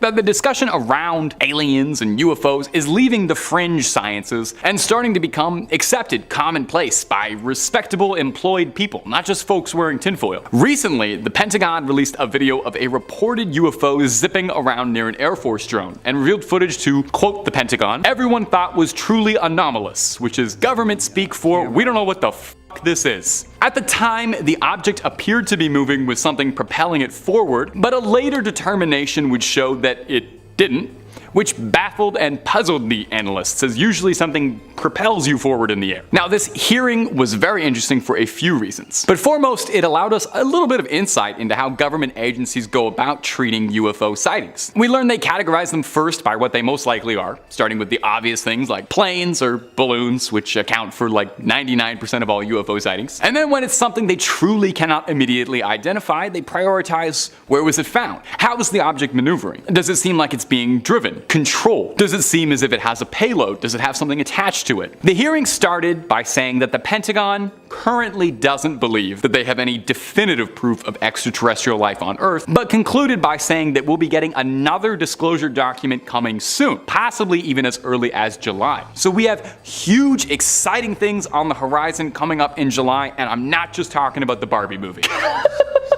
Number 3, Jorge Ortega. Is it just me, or are things getting crazier? Maybe I'm watching more UFO footage as part of my job, but it seems like every day we see more UFO sightings, like they're doubling, tripling over what they used to be. Yeah, admittedly, everybody carries a camera in their back pocket now, but it does seem like more people are checking out the planet. Ever since that streak in February, I feel like it's been an arms race for the coolest UFO footage. While pilot Jorge Ortega captures what some are describing as the best UFO footage ever, but I'll let you be the judge of that. He uploaded the video online, where it was found by an account called The Hood's Finest, where the clip went wildly viral on Instagram. Thank you, The Hood's Finest, one of the most trusted sources of journalism in these dark times. Let's take a look. It's definitely mysterious. That much I can say with complete confidence. It's really hard to tell what that was, but the way it speeds forward without any visible exhaust does make it seem highly suspicious. You can't make any details on that craft at all. Now, Arteaga claims this was the most frightening experience of his life, and it's really not hard to see why. A circular, spherical, strange object flew directly in front of his plane, then whizzed by his window. Whizzed, like, you know what I meant. I shouldn't have used that word. Arteaga and his co-pilot were flying towards Santa Fe when they first noticed the strange object coming towards them. The pilots believed that whatever they saw was non-human in nature, and definitely not a balloon or another aircraft. Arteaga claims that the aircraft was traveling at an incredible speed of 300 kilometers an hour. I don't know how many miles an hour that is for Americans. You guys are gonna have to calculate that on your own. With the temperature at the time of the flight falling close to 5 degrees Celsius. With all that being said, it seems less likely that it's a bird or a balloon, and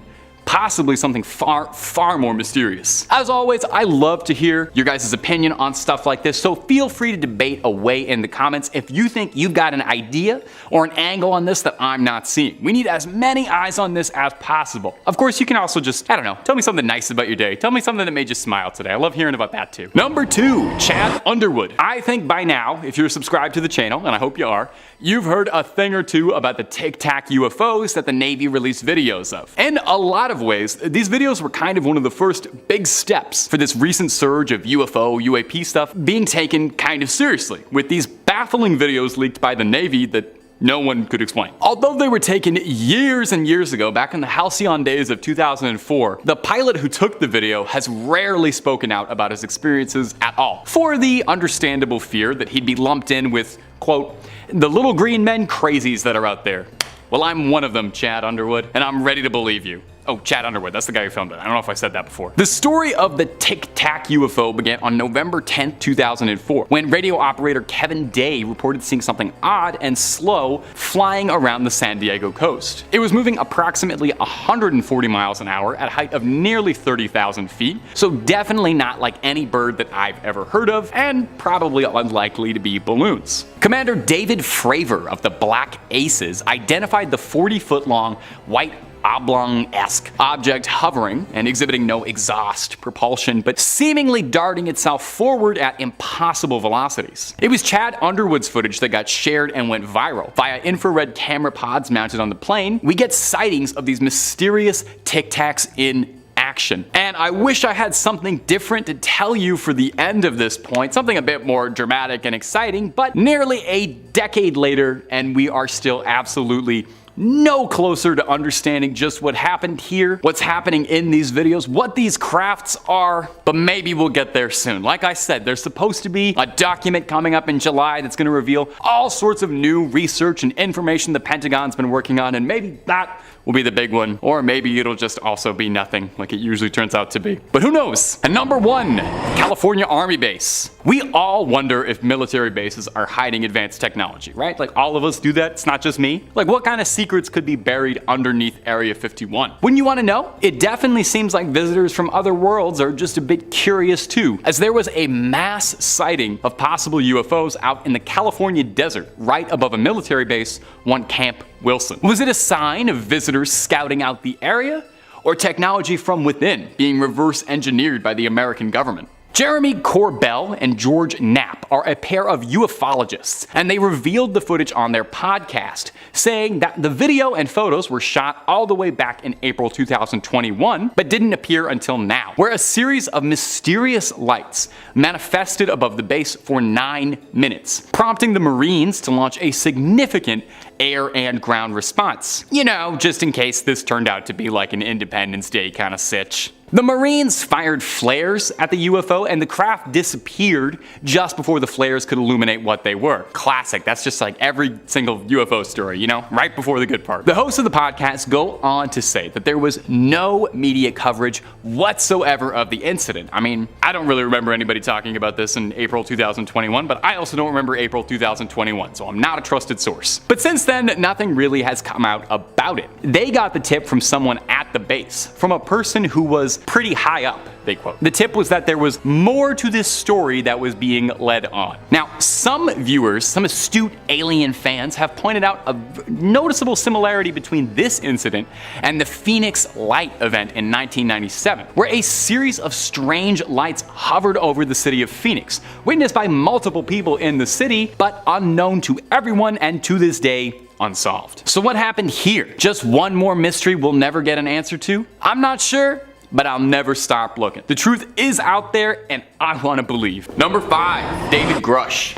So, if you've been following the topic of UFO disclosure closely, and the odds are good that you are because you're watching this video, you probably know the name David Grudge fairly well. Grudge is a former intelligence officer with years of dedicated service and involvement in UFO research who's been blowing headlines open with some of his shocking revelations, which, if they're true, would change the fabric of our world. It would change everything as we know it. We'd look at these days right now as the golden days, I think. I lost my train of thought there. Whoops. We'd look at these days as like the days before Pandora's box opened. We're never gonna be able to close that seal again. Grudge served on the UAP portfolio for the National Geospatial Intelligence Agency, as well as the All-Domain Anomaly Resolution Office, which is a bureau for investigating alien sightings. So Grudge has the credibility. But what is he alleging? In a recent interview with News Nation, Grudge drops the bomb, saying that non-human intelligence has visited Earth and it's recognized and known by major governments, claiming that in 1933 a craft was recovered by Mussolini's forces in Italy and then intercepted by the US in 1944, meaning that the Vatican helped suppress the knowledge of this and the Vatican is aware of non-human intelligence out there. In this same interview, and if you're interested in this stuff, you really should just watch it instead of watching me talk about it, Grudge alleges that the US has recovered quite a number of alien crafts over the years, with at least 12 or more sitting in US reserves right now being studied, reverse engineered. Occupied bodies have been recovered as well. Now, fascinatingly, Grudge says he wouldn't exclusively call these entities alien, saying they can be extraterrestrial or interdimensional creatures. He doesn't provide too much of a description on what they could look like, and obviously there's no photos, sadly, just that they're out there. He goes on to state that the infamous Roswell incident in New Mexico was absolutely real, and that everything since then has all been a concentrated, prolonged disinformation campaign to get people away from the subject, even going so far as to say the US participates in widespread mass disinformation, leaking true details alongside falsified reports to keep UFO discussion a fringe subject, preventing it from being taken seriously. And hey, if that's the case, US Army, if you want to throw me a couple bucks to spread some rumors and disinformation, my DMs are open. The full disclosure interview is absolutely fascinating stuff, and I highly recommend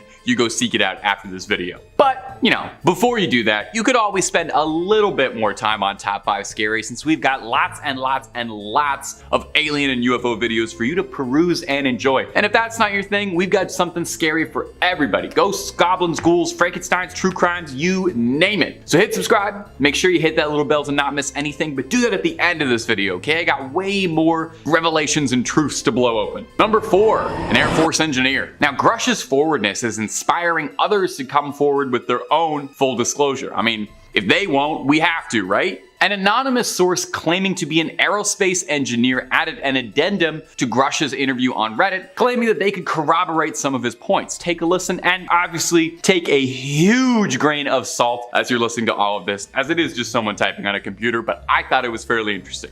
As a current aero engineer for the US Air Force, 26 years and going, I can help you decode at least some of this interview. First, I know that Grudge has only limited ability to talk about the subject. He did get clearance to speak to a certain extent, but he must withhold quite a bit in order to avoid very serious law violations. So, expect him to be holding back some things he could say, and this also necessitates rephrasing on-the-fly language he would normally use. Second, the retrieval program he talks about is real and is the most highly classified program in the US. The program is called Zodiac, and this may or may not come out to the public soon. Take this in when viewing the man's speech. He is trying to talk to us about the most highly classified project in the world. People have died, lost careers, lost family to the secret. So to say this is stressful to talk about would be an understatement. Should I be talking about this right now? Should I be talking about this?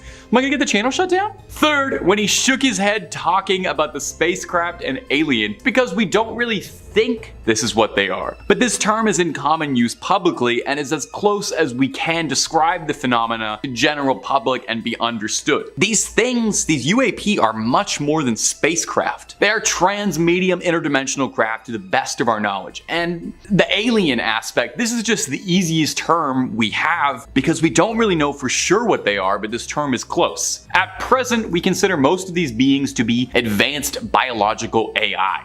Ooh. Lastly, I can tell you from my own experience while on duty, these are real. I can tell you this because I was present on 2 occasions. I wasn't read into this program, so I can only tell you I was there on 2 occasions, happenstance, and they're as real as the nose on your face. Well, as you can see on my face, my nose is pretty real, pretty here, all natural, no work done on that thing. So that means this guy's story is real too, and a fascinating story it is. Number 3, Stephen Greer's disclosure. Dr. Stephen Greer is a renowned ufologist and a former physician intent on waking the public up and achieving that full disclosure. Possibly inspired by the surge of whistleblowing in recent months, he held a press conference with several key witnesses and testimonies that he believed would provide adequate disclosure and get the truth out there. Now, the whole thing is available online, and assuming we take all of these things as fact and it's not a very well organized grift, the secrets revealed within are life-changing. Greer claims that many different civilizations of extraterrestrials have all visited Earth, okay? Not just one species or one civilization, but lots. Now, he reports that as of now, no non-human entities have displayed an outward hostility towards humans, which is nice. That's one less thing to worry about. Don't have to worry about the Covenant coming in anytime soon. Like Grudge, Greer claims that the US has had access to non-human craft, and they've been studying the tech for breakthroughs in weapons, in cloaking, propulsion, energy technology. Now, this is the really fascinating part, is a claim that one reverse-engineered extraterrestrial technology is pre-programmed life forms, a sort of synthetic artificial life which are mistaken for aliens, described as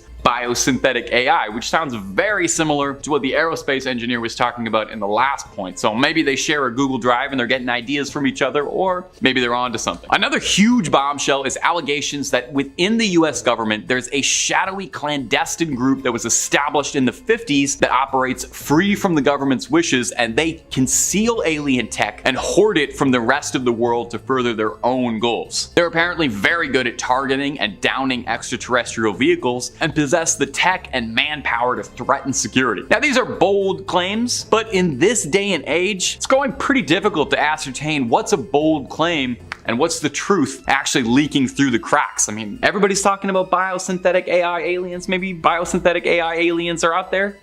Number 2, Corporal John Weingant. Now, if y'all remember to the last part of this video, not the previous thing I just talked about, but the last 5 parts I talked about it. Part 1. We spoke of the testimony given by the Marine Michael Herrera, who claims that he saw paramilitary forces that seemed to be American loading weapons and munitions into an octagonal, non-human looking craft while he was deployed in Indonesia in 2009. Now, the story sounded outrageous, kind of like the plot of a video game, but also sounded extremely similar to an eyewitness account from another Marine years and years and years earlier in Peru. Now, you take a listen to the statement by Lance Corporal John Weingant. Lance Corporal Weingant had been a Marine since 1994, and in 1997 was deployed to Peru. Alerted to a possible friendly ship that had crashed at 3 a.m., he and a few other Marines drove out to the crash site in Humvees to investigate. After hours of searching through the brush, they found a gash in the land where it seemed as if something super hot had cut through the land, claiming that it looked as if a laser had gone through with surgical precision. And at the peak of the gash was this huge craft, non-human in nature, aerodynamic but organic, looking bumpy, notched, and alive, and dripping an unknown fluid. Most shockingly, he claims that inside the craft felt like he could experience something communicating with him telepathically, saying that they meant no harm and were peaceful in nature and needed assistance. Now, he claims shortly after this, helicopters and men in black military uniforms took him away and threatened him into silence, threatening his family and his livelihood if he didn't comply. Now, he sat on this story for years, only speaking out about it years after. It sounds very similar to the story presented by Herrera. Now, do you think this is fact or fiction? The video interview seems very genuine, and the story seems complicated and very detailed for a hoax. Hopefully we know the truth on this, or hey, maybe it's better not knowing. And number 1, footage from the Hudson River. And coming in at the number 1 spot today is going to be some shocking footage captured on an infrared security camera on the Hudson River on a marina. We've talked a lot about shadowy governments, secret retrieved alien crafts, decades-spanning conspiracies, psyops, cover-ups, secret organizations, and I just thought we could all need a breather, you know? Something light, end the video something fluffy and fun, and it's about time I included one clip of a grainy, strange object darting across the sky that we can all argue about or speculate on wildly. It's the most fun part of UFO stuff. The clip is short and sweet, and you get everything you need. We see a pretty clear view of a marina, and then bam, right in front of your eyes. Seems like somebody hit the FTL drive, is taken off to a new galaxy, right? 12 parsecs away. Like, what else could that be? Now, I always try to play fair with the skepticism. Some commenters aren't convinced that this is proof of mass relay-based travel in starships, with some saying that it's as simple as a security camera bugging out, and if you'll pardon the pun, catching a bug flying close by at a particularly high speed. Leaves a trail because of the longer shutter speed being used by the camera at night. The object appears so brightly because it's illuminated by the infrared LEDs in the camera, which are designed to illuminate objects close to the camera at night, which all sounds very reasonable, but at the same time, now I don't know. Maybe it's just because I've been talking about aliens. Maybe it's because I watched the video slow down a few times, but it really seems like it's something just blasting off, you know? Blasting off like Team Rocket. The object appears out of nowhere for a few frames, shoots off into the dark, and then vanishes. It doesn't seem like a bug is what I'm trying to get across. But maybe that's just because I want to believe. You know, we're getting closer and closer to it every day. It's only a matter of time now before you log on to YouTube and you see Top 5 Scary uploading top 5 coolest aliens I've talked to personally, and the thumbnail is going to be me shaking hands with one. Look forward in the next couple weeks. Number 5, bones on Mars. We are just desperate to find some proof of there being life on Mars. More than anything, we just want to know if there's anybody else out there with us. We want to know if there's aliens coming in from other galaxies, but I think more importantly, we want to look in our own solar system first. It'd be an awfully lonely galaxy otherwise. And while we haven't had a manned mission yet to Mars, thanks to telescopes and rovers, we've been able to get a pretty good look at the surface of it to better our understanding. Recently, a photo taken from the Curiosity rover reignited the search, and alien enthusiasts were excited when it looked like a photo of a human bone was taken from the surface of Mars. It shows a collection of rocks, half buried in dust, and one in particular immediately jumps out, looking like a femur bone, even possibly a human femur bone. However, excitement dwindled pretty soon when, like most cases, like the face on Mars and that statue that looked like it might have been a human woman on Mars, it turned out to be little more than a coincidence. The bone? Well, it turns out it's not much more than a rock that just happens to look like a bone, and our eyes and desire to see patterns where there aren't patterns can trick us all. It was shaped through erosion caused by the wind. Now, NASA is more than aware how much we're all jumping at the bit for proof of aliens, so they even issued a statement about this picture. If life ever existed on Mars, scientists expect that it would be small, simple forms called microbes. Mars likely never had enough oxygen in its atmosphere to support more complex organisms. Thus, large fossils are not likely. Now, it does bear mentioning too that the rock bone actually doesn't look, you know, exactly like a human femur when you really look at it, but hey, that's probably why we thought it was an alien after all. And if you're looking for more scary stuff from outer space, aliens, cryptids, SCPs, and way more, basically everything scary under the sun, toss a subscribe our way and stay spooked all night long. Number 2, cracking the glass. It must be so odd being in space, you know? Floating around in all that nothingness. Even weirder on a space station. You're out in the vast, unending cosmos, and you know that the only thing that's keeping you alive is being inside this box, and that the environment around you cannot support you at all. And you are lost in a sea of stars, very far away from home. I'm not sure how you could ever get used to calling that home. I've got nothing but respect for the astronauts on the ISS. That stuff would stress me out so much I don't think I'd ever get a good night's sleep. I would be way too worried at all times that all it would take is one little thing to go wrong and it would all be over. Well, the ESA, that's the European Space Agency, tweeted a photo out a little bit ago of a crack in the window of the ISS, which is a nail-chomping sight. The damage was caused by a floating piece of debris that collided into the observatory of the ISS. The chip that did this damage was only about 1/4 of an inch. And while it looks incredibly unnerving, and if I saw it while I was serving in the space station, I'd probably sweat bullets, the ESA reassures everyone that the damage doesn't actually pose a threat. Now, the unnerving part to me is that they speculate that the object that damaged the window could have been something as small as a flake of paint that came off the ISS and collided with the window. A flake of paint did that!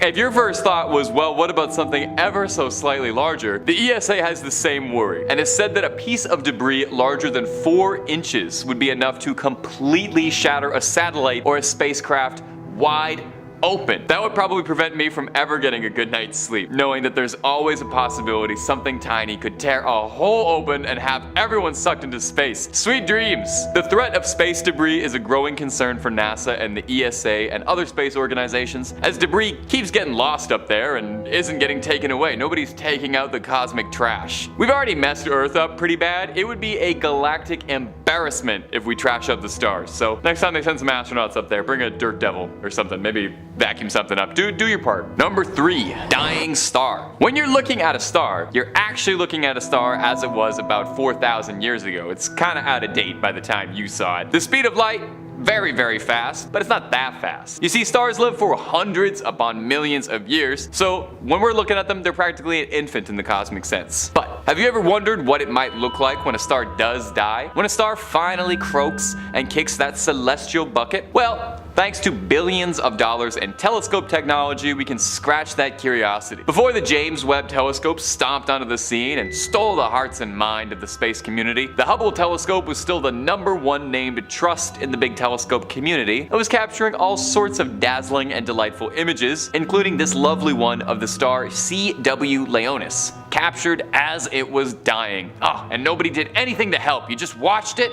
Oh, these people. Have you ever seen a dying star? I definitely haven't, and it is as ethereally beautiful as I could have imagined, but also like wildly scary in a sort of cosmic horror way, you know? And that sort of we're so small in the galaxy kind of way. It looks like a cosmic web, kind of like a fractal galactic spider web, and that's a great album name if you want to give that out there. It looks to me like staring into the eye of a Lovecraftian god, some being that's existed before the dawn of time. Makes me feel like I'm gonna get driven to just a little bit of madness if I stare at it too long. So I'm not a rocket scientist, or a scientist, or really even that smart about anything, but I could do my best to try and explain what's going on here. The cobwebs that you can see floating around the star are carbon absorbing the dying star, and the outer layers of the star are being sucked into the black void of space. And where that goes from there, could not tell you, but it's probably just as terrifying to even consider. Anyway, can't tell you too much more. Like I said, I'm no scientist. I'm just a reasonably charismatic YouTube host who can tell you when something looks cool. And this star looks pretty cool. Jack-o'-lantern sun. Hey, it's not just people who can dress up for Halloween. We've all seen dogs in hilarious Halloween costumes, and now even the stars want to get in on the celebrations. NASA's Solar Dynamics Observatory captured a fascinatingly spooky looking image of our beloved celestial body, the sun, on October 8th of 2022, taking a photo of the sun seemingly wearing a Halloween costume of a jack-o'-lantern for the season. Just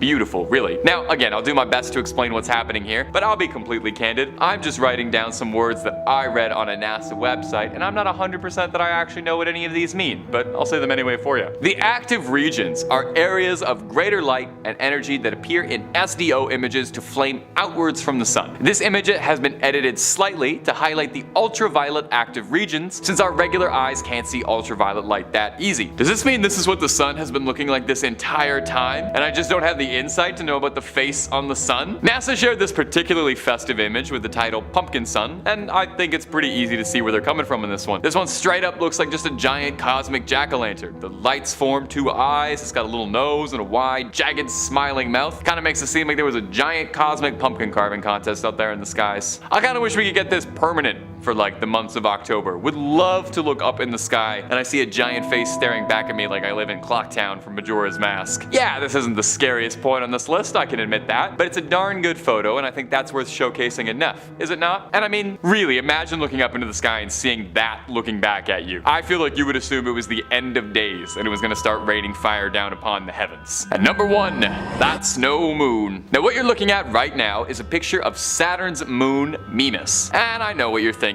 That's no moon, that's a space station. As the moon Mimas is a dead ringer for the fully operational mobile star crusher, the Death Star. An asteroid crater left in the side of the giant rock has left it permanently looking like the infamous Imperial Space Station. Now, while something looking like the Death Star is more than interesting enough to me, what's truly interesting here is that astronomers believe they might have found proof that this Death Star ironically might be hiding a bit of life beneath its surface, hiding an ocean just under the satellite's crust. Recently, researchers studying Mimas have discovered that there is a strange wobble effect in the moon's rotation. And research data has shown and suggested that the wobble is caused by the sloshing of liquid ocean just beneath the icy surface of the 246-mile diameter moon, big moon. Now, if this is true, this would be huge shakes. Water on any other planet is very exciting since, you know, not to speculate too wildly, it could be proof of life on another planet. Even small and microbial would still be an earth-shattering revelation since it would count as alien life. Since this discovery,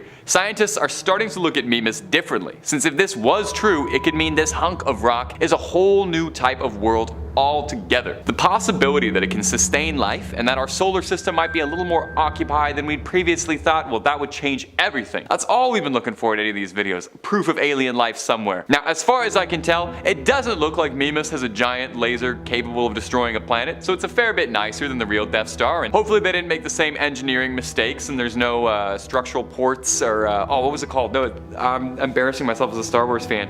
What he shot the torpedo into. We all know what I'm talking about. When Luke shot the torpedo in, it doesn't have that. That's what I'm trying to get at. Anyway, hopefully there is something hiding beneath that ice. I feel like that'd be a pretty good cosmic twist if we spent all this time thinking Mars is going to be where we found the aliens, and then it turns out it's the Death Star, the thing from Star Wars where we find our alien friends. That's poetry. Number 5. They say in space, no one can hear you scream. But what about a knocking? China's first man in space, Yang Liwei, might be able to tell you what the sound of a man screaming in space sounds like. The taikonaut, the term for an astronaut from China's space program, first visited the stars on a maiden voyage in 2003. While up there, soaring the cosmos, Liwei reported hearing something knocking on the spaceship's hull. He said it didn't sound like it was coming from inside the ship, but it didn't sound like it was coming from the outside of it either. Now, normally, you're not really supposed to hear, you know, anything in space, so this was out of the norm. Liwei went to peer out the porthole just to confirm that there were no goblins or gremlins hanging on the outside of the hull ripping up nuts and bolts, and says he didn't see anything of any note outside causing the sound, which he claims sounded like someone banging on an iron bucket with a hammer. Now, where it gets really interesting is that other taikonauts on the Shenzhou 6 and 7 spacecrafts in 2005 and 2008 both reported hearing the exact same phenomenon. One could be a coincidence, one can be explained off. But 3 separate occurrences of hearing something knocking on the ship's hull? Could it be something related to the shuttle's construction? Or is there something haunting the Shenzhou spacecrafts? Wait. Do you hear that? That knocking? It sounds like a transmission coming from inside the studio. Something, a voice telling me that you should subscribe to Top 5 Scary Videos for the best scary videos on the web. It's strange. I don't know what it means. Sorry, let's move on. Number 4. Now we know space is silent. I'd say no one can hear you scream, but I literally just used the alien joke on the last point, and I've hit my quota for 80s movies references already, and we're not even halfway through the list. I think the silence of the stars would drive me absolutely nutty. I don't know how I'd handle the quiet. I need something in my ears. In 1969, a triumvirate of 3 astronauts claimed they heard something pierce the silence. Apollo 10 astronauts Tom Stafford, Gene Cernan, and John Young, while on the surface of the moon, were photographing craters, making memories, that sort of thing, when all 3 of them unanimously claimed they had heard something ethereal on their headsets, claiming that they had heard a sound that was strange, melodic, and composed and otherworldly. All of them described it as music. Now, it's worth noting that it was 1969, so there was no chance that someone accidentally had just left an Aphex Twin album inside the ship's CD player. Commander Cernan said at the time, "We're gonna have to find out about this because no one is going to believe us. Don't worry. Just like the Ghostbusters, we're ready to believe you." And look at that, I snuck in another 80s movie reference without you even noticing. So what exactly was the crew listening to? Could it have just been something malfunctioning on the ship? Feedback from some equipment somewhere? Or could it have been some extraterrestrial entity trying to contact them, or getting caught on the airwaves? Now, some speculate radio interference, but not everyone buys the official story, and NASA has never given an official answer. The biggest question remains, though, is what does space music sound like? If I had to guess, I'd say probably like Grimes' music. I think that's what moon men are listening to. Number 3. When you think of an alien, what do you picture? A little gray thing with big black eyes peering out at you from a flying saucer? Maybe a regular looking man with pointy ears and a strong brow. Maybe a noble warrior with a cool energy sword. Point is, you probably picture something a bit bipedal because of sci-fi depictions, but it doesn't have to be that way. What about a snake? Space snakes. Why does it have to be space snakes? Dr. Story Musgrave has 6 degrees as a physician, former astronaut, and consultant for the Imagineers at Disneyland. Dr. Story Musgrave sounds like a completely fake man who has one of the coolest names ever, but he is very real, and he has one of the most impressive resumes on the planet. He can also boast that he's been to space on 6 separate occasions and has seen things you wouldn't believe. In a 1994 interview, Musgrave spoke out about coming into contact with something he believes to be extraterrestrial. He said, "I've seen a snake out there, 6-7 feet long. It's rubbery and it follows you for a rather long period of time. The more you fly in space, the more you see an incredible amount of living things out there. And that sort of thing brings to you a certainty that other living creatures are out there." Now, skeptics have dismissed this, of course, saying Musgrave just saw a hose or a loose bit of debris or something, but Musgrave insists that the entity he saw had its own method of propulsion and was following him around directly. He said he saw this creature on 2 separate occasions. Maybe it remembered him. Obviously, Musgrave is considered to be fairly reputable as far as NASA astronauts go, and I mean, if Disney trusts him, he must be pretty reputable. So it seems unlikely that he would tell a tall tale. When asked directly what he thought he saw up there, Musgrave said, "Living creatures far more developed as civilizations. They've been around for 100 million years, and we can't even conceive how advanced they are and the kind of things they're doing. That's why I make an effort to communicate. And I might be considered eccentric because I do, but I do tell them to come and get me." And you know what? Thank you, Musgrave. I'm glad someone is willing to be the spokesperson for aliens. Maybe offer them a ticket to Space Mountain. They might feel right at home at that. Or they might be very offended, I'm not sure. Number 2. Many who go to space see bizarre things that they can't explain. And yet many space travelers don't speak out about what they see, for fear of reprimandation, of being deemed nothing more than a tinfoil hat wearing loon. Russian cosmonaut Major General Vladimir Kovalyonok said on the matter, "Many cosmonauts have seen phenomena which are far beyond the experiences of Earthmen. For 10 years, I never spoke on such things." Well, let's take a listen to his story. In 1981, while orbiting outside of the Salyut station, Major Kovalyonok was exercising when he saw something traveling outside the station alongside the porthole. He claims he saw something outside the porthole that was an object he could not explain. He said it was something floating that looked a bit like a barbell, except it was transparent, and it looked like it had something inside of it. He said he saw gas discharging out of it, like it was reacting. He insists that whatever he saw wasn't artificial, and that it moved in a way that suggested life. He said he saw it tightening and pulsating like an organ. He described the entity as being impossible within the laws of physics. As he was observing it, it combusted spontaneously in an incandescent ray of golden light. Seconds later, a golden explosion followed behind it, and 2 spheres of golden light appeared, which Kovalyonok described as beautiful. After the explosions, there was a white smoke and a cloud-like sphere, and as the station orbited around Earth's shadow, the spheres never returned. Unlike a lot of his peers, Kovalyonok was very willing to speak out on his experience about what he saw. There was a small investigation into the possibility that it could have been a missile test or a weapons test of some kind, but no conclusive answers were ever found. Whatever he saw, we may never get the truth. And to my Russian viewers, I am so sorry for that pronunciation. Number 1. Major Gordon Cooper is an American astronaut of some renown. The first astronaut to spend a full 24 hours in space, and the last American to spend a fully solo orbital mission. A renowned, reputable astronaut, he's very insistent about life beyond the stars. Near the end of a 22-hour trip around the planet in 1963, he claims that while ending orbit and returning home, he saw a glowing green ethereal orb following him approaching his capsule. The entity was even picked up by a tracking radar in Australia. And yet bizarrely, when he landed, reporters from NBC told him that they were barred from questioning him about the sighting and experience at all. This wouldn't even be Cooper's first experience with UFOs. In 1951, while on an Air Force mission flying over Western Germany, Cooper claimed to have seen metallic saucers flying in ways that would outmaneuver any American spacecraft. He said, "I believe these extraterrestrials and their crews are visiting this planet. Most astronauts are reluctant to discuss UFOs." Listen to this other quote from Cooper. "In the USA, every day our radar instruments capture objects of form and composition unknown to us. And there are thousands of witness reports and a quantity of documents to prove this. But nobody wants to make them public.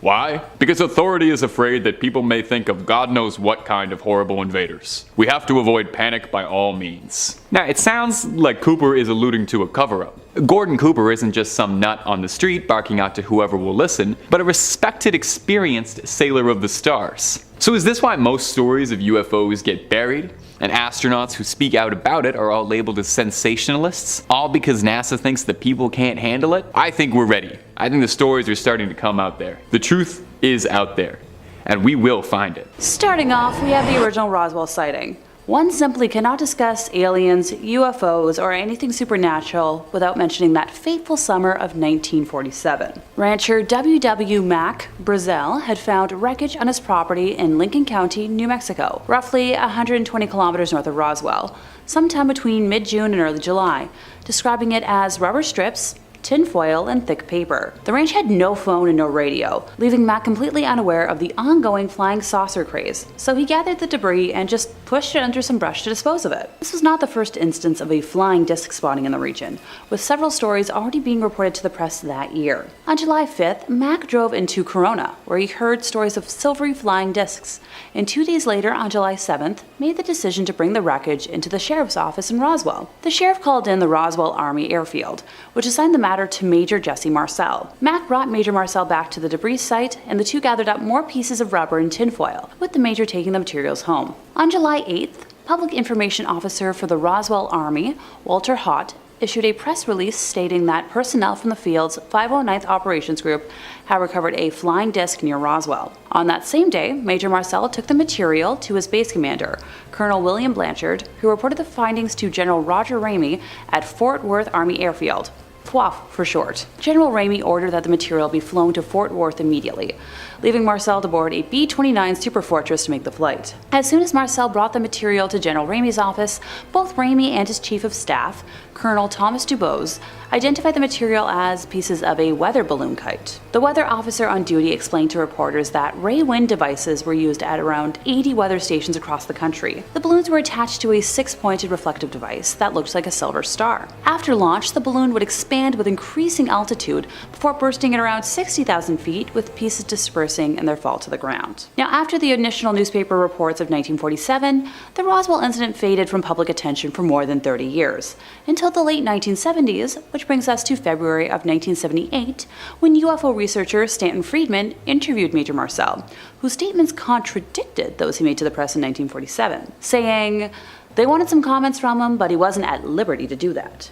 All he could do was keep his mouth shut. And General Ramey is the one who told the newspapers, the newsman, what it was and to forget about it.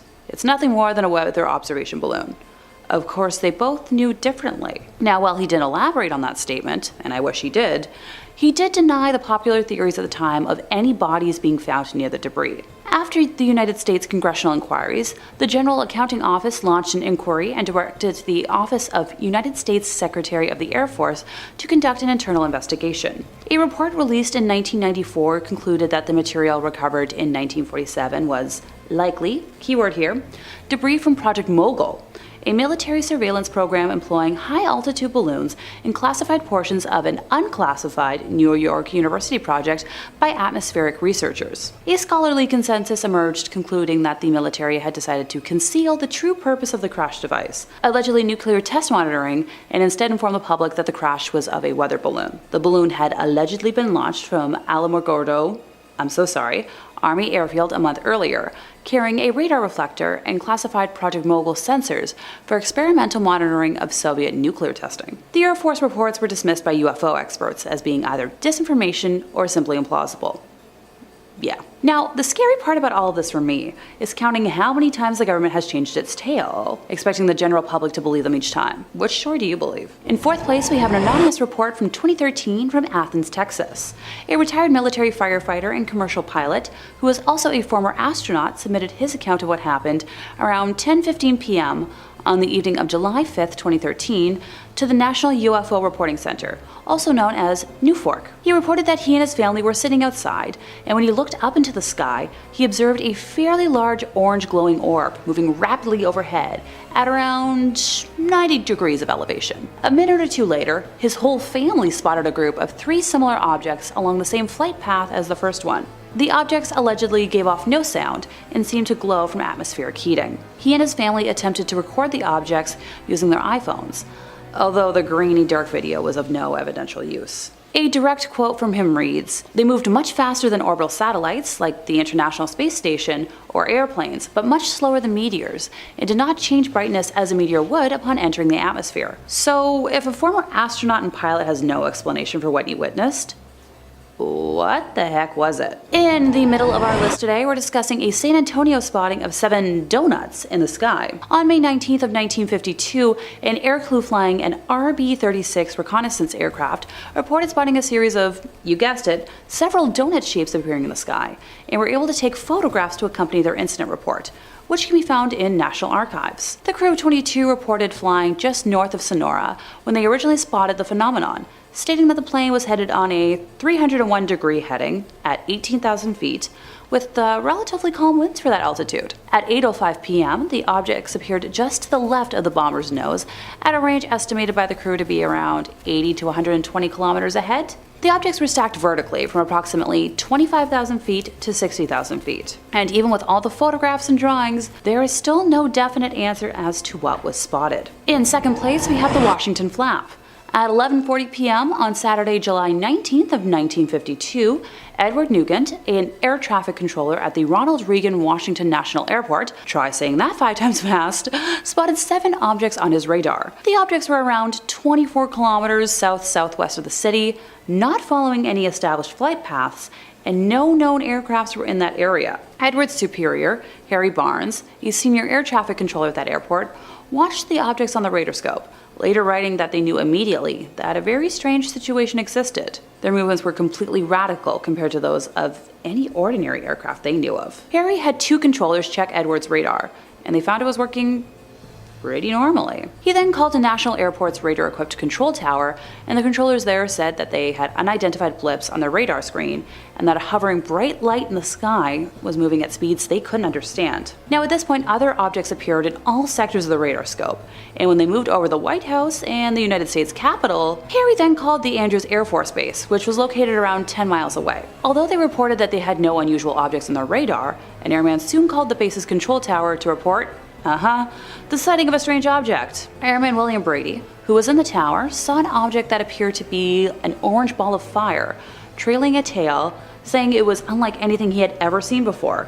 Now, where have I said that? Oh yeah. As William tried to alert the other personnel in the tower, the strange object took off at an unbelievable speed. On one of National Airport's runways, pilot S.C. Pierman was waiting in the cockpit of his plane for permission to take off. After spotting what he believed to be a meteor, he was told that the control tower's radar had detected unknown objects closing in on his position. Pierman observed 6 objects that he described as white, tailless, fast-moving lights over a 14-minute period.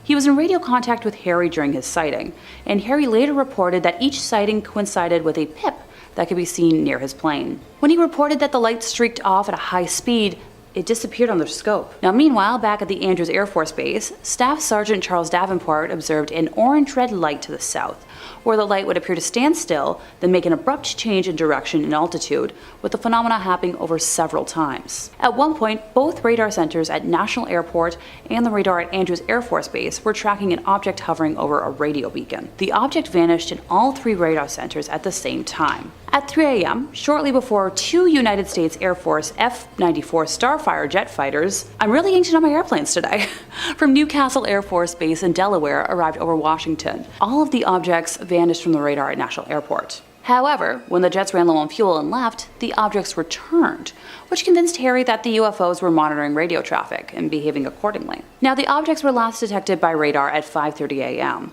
The government later tried dismissing the events of that day on a temperature blip, but those who were present have been adamant otherwise. In first place, we have the abduction of Betty and Barney Hill. Yeah, I know I said I'd be talking about UFO sightings today, but this event is a combination sighting and abduction that I couldn't leave off the list. The Hills were a married couple that lived in Portsmouth, New Hampshire. Barney was employed by the United States Postal Service, while Betty was a social worker. They were active in the local Unitarian congregation, members of the NAACP, and Barney sat on a local board of the United States Commission on Civil Rights. Overall, they seem like pretty normal folks, right? The UFO sighting happened at around 10:30 p.m. on September 19th of 1961. The Hills were driving back to their home in Portsmouth from a vacation in Niagara Falls in Montreal. Just south of Lancaster, New Hampshire, Betty noticed a bright point of light in the sky that moved from below the moon and the planet Jupiter upwards to the west of the moon. While Barney was driving, Betty reasoned that she was observing a falling star. Only, it was moving upwards. Because it moved erratically and grew bigger and brighter, Betty convinced Barney to stop their car for a closer look, as well as to walk their dog, Dulcie. Barney obliged and stopped at a picnic area just south of Twin Mountain. Now by this point, Betty had dug out her binoculars for a closer look and described seeing an odd-shaped aircraft flashing multicolored lights travel across the face of the moon, believing it to be a flying saucer based off of stories she had heard from her sister.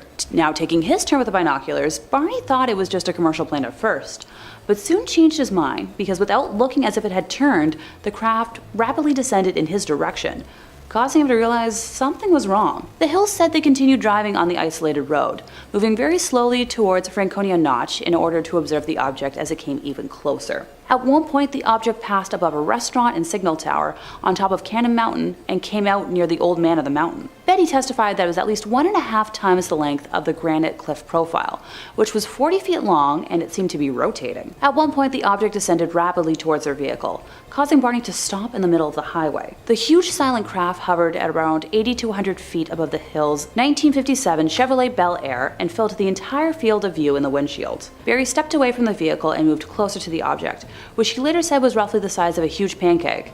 And that statement right there just made me hungry. Still using the binoculars, Barney claimed to have seen 8 to 11 humanoid figures peering out of the craft's windows, seeming to look right at him. In his report to investigator Walter Webb of the National Investigations Committee on Aerial Phenomena, NICAP, Barney described specifically that the beings were somehow not human, but humanoid. In unison, all but one figure moved to what appeared to be a panel on the rear wall of the hallway that encircled the front portion of the craft. The one remaining figure continued to look at Barney and communicated a message to him, saying, "Stay where you are and keep looking." Barney had a recollection of observing the humanoid forms wearing glossy black uniforms and black caps. Red lights on what appeared to be bat wing fins began to telescope out of the sides of the craft, and a long structure descended from the bottom of the aircraft. Now, the silent aircraft approached what Barney estimated was within 50 to 80 feet overhead and 300 feet away from him. Not arriving home until dawn, the Hills stated that they had some odd sensations and impulses they couldn't explain. Now, extremely confused, the Hills said they tried to reconstruct what had exactly happened the night before, but their memories were incomplete and fragmented. Notice I did a little bit of a jump there. That's because we don't know what happened. After sleeping for a few hours, Betty awoke and placed the shoes and clothing she had worn during the drive into her closet, observing that the dress was torn at the hem, zipper, lining, and later noted a pinkish powder on her dress. Now, over the years, 5 different laboratories have conducted chemical and forensic analyses on the dress. This wasn't the only damaged items in their possession. Barney said that the leather strap for the binoculars was torn, but didn't remember how. The toes of his best dress shoes were scraped, and their watches were broken, and no matter what, never worked again. There were shiny concentric circles, so similar to the rings that you would find on a tree trunk on their car's trunk, that had not been there the previous day. Betty and Barney experimented with a compass, noting that when they moved it close to the spots, the needle would whirl rapidly. But when they moved it a few inches away from the shiny spots, it would drop down. 10 days after the UFO encounter, Betty began having a series of vivid dreams, which continued for 5 successive nights. She stated that she experienced them with a degree of detail and intensity that she never had before. And after the 5th night, they stopped and never recurred, although they occupied her thoughts during the day. Determined to recover their lost memories, the Hills opted to partake in hypnosis sessions. Barney recalled driving the car away from the UFO, but afterwards he felt compelled to pull off the road and drive into the woods, eventually spotting 6 men standing on the dirt road. The car stalled, and 3 of the men approached the car, telling Barney not to fear them. He was still anxious, however, and he reported that their leader told him to close his eyes.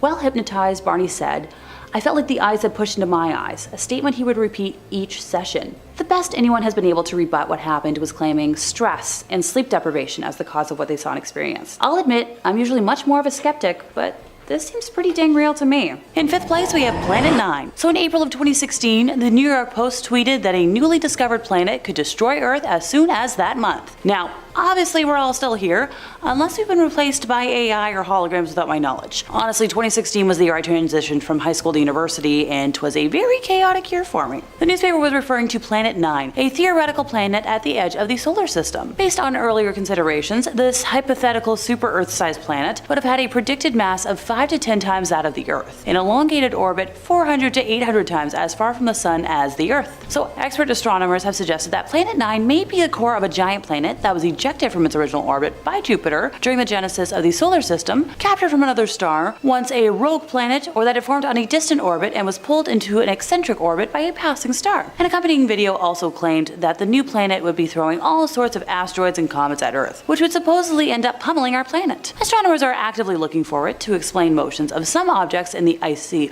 Kuiper Belt, a vast region of icy objects beyond Neptune. I tried to find a pronunciation for that word, couldn't find it, so if I'm wrong, let me know. And while sky surveys such as Wide Field Infrared Survey Explorer, otherwise known as WISE, and Pan-STARRS did not detect Planet 9, they have not ruled out the existence of a Neptune-diameter object in the outer solar system. When the planet is actually found, it will pose no threat to us, according to the California Institute of Technology's Mike Brown, who was one of the original backers of the Planet 9 theory. While it doesn't have an official moniker right now, it will likely be a name chosen from Roman or Greek mythology. Let me know in the comments what you think it should be, officially named. I personally think Dolos, the spirit of trickery, since NASA seems to want to keep this planet their little secret. In fourth place, we have the McMinnville UFO sighting. Widely regarded by UFOologists to have produced the most important photographs of a UFO, the McMinnville sighting became famous at the height of the 1950s UFO craze. Paul Trink captured the images on camera after his wife, Evelyn, spotted a slow-moving metal disc while feeding the rabbits on their farm. The images went on to be printed in Life magazine. The pair maintained that they had seen a genuine UFO until their deaths, repeating the tale for the Oregonian in 1997, year I was born. Now, before someone starts asking what this has to do with NASA, it absolutely has everything to do with them. They're the ones who cover up UFO sightings and proof. And if you remember,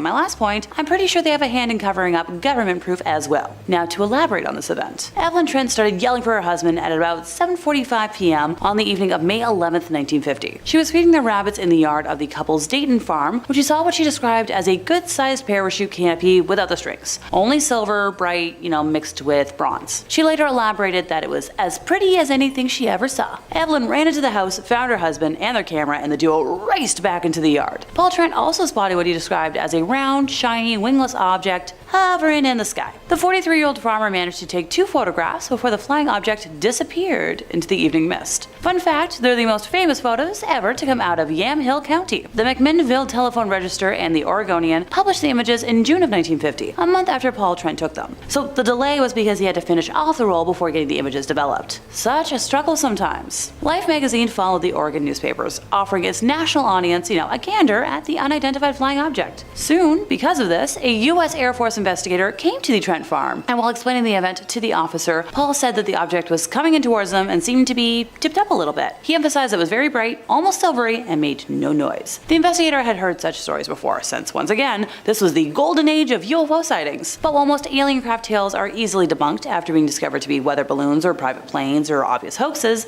that wasn't the case with the Trent's photos. In 1967, the Air Force commissioned prominent nuclear physicist Edward U. Condon to lead an exhaustive UFO study. The 950-page report, exhaustive, titled Scientific Study of Unidentified Flying Objects, easily dismissed most of the reported sightings, but it stated at least one, showing a disc-shaped object in flight over Oregon, is classed as difficult to explain in a conventional way. The study determined that the photos were genuine and the Trents were truthful. It specifically declared that this is one of the few UFO reports in which all factors investigated from genetic to psychological and physical appear to be consistent with the assertion that an extraordinary flying object, silvery and metallic disc-shaped, tens of meters in diameter, and evidently something, flew within sight of 2 credible witnesses. So explain to me why NASA has never released a statement on this? They're keeping pretty dang quiet, and so is everyone else. What can I say? Secrets make me cranky. In third place, we have life on Venus. So back in the 1970s and 1980s, the Soviet Union sent several uncrewed missions to study the planet Venus. 10 of these Venera probes landed on the surface of the planet and were able to transmit data and images for a few minutes before succumbing to the planet's extreme atmosphere. In 2012, the Russian news service RIA Novosti reported that Leonid, I cannot say his last name but it starts with a K, a scientist who worked on the Venera missions, suggested that the photographs showed living objects moving around on the planet's surface. According to Leonid, certain objects resembled a disk, a black flap, and a scorpion, which emerge, fluctuate, and disappear, referring to their changing location on photographs and traces on the ground. The editors of Solar System Research published an editorial comment and a number of commentary articles from other scientists in their September of 2012 publication of Issue 5, Volume 46 of the journal, to be specific. The issue also includes a second article from Leonid, in which he claims to identify several other life forms and speculates regarding the apparent rich diversity of life around the landing site. It's a lot more rare to get alien spottings from folks outside of the US, and I feel like NASA is just out there covering them up. So I'm glad this one made it to the interwebs, even though folks have tried to explain it away. In second place, we have a government whistleblower. Alrighty. Before I get into it, I'd like to elaborate on how credible this story is. So, the whistleblower in question, David Charles Grudge, is a veteran of the National Geospatial Intelligence Agency, or NGA, and the National Reconnaissance Office, NRO for short, where he served as a representative to the Unidentified Aerial Phenomena Task Force from 2019 to 2021. From late 2021 to July of 2022, he was the NGA co-lead for UAP analysis and its representative to the task force led by the Department of the Navy, under the Office of the Undersecretary of Defense for Intelligence and Security. Whew!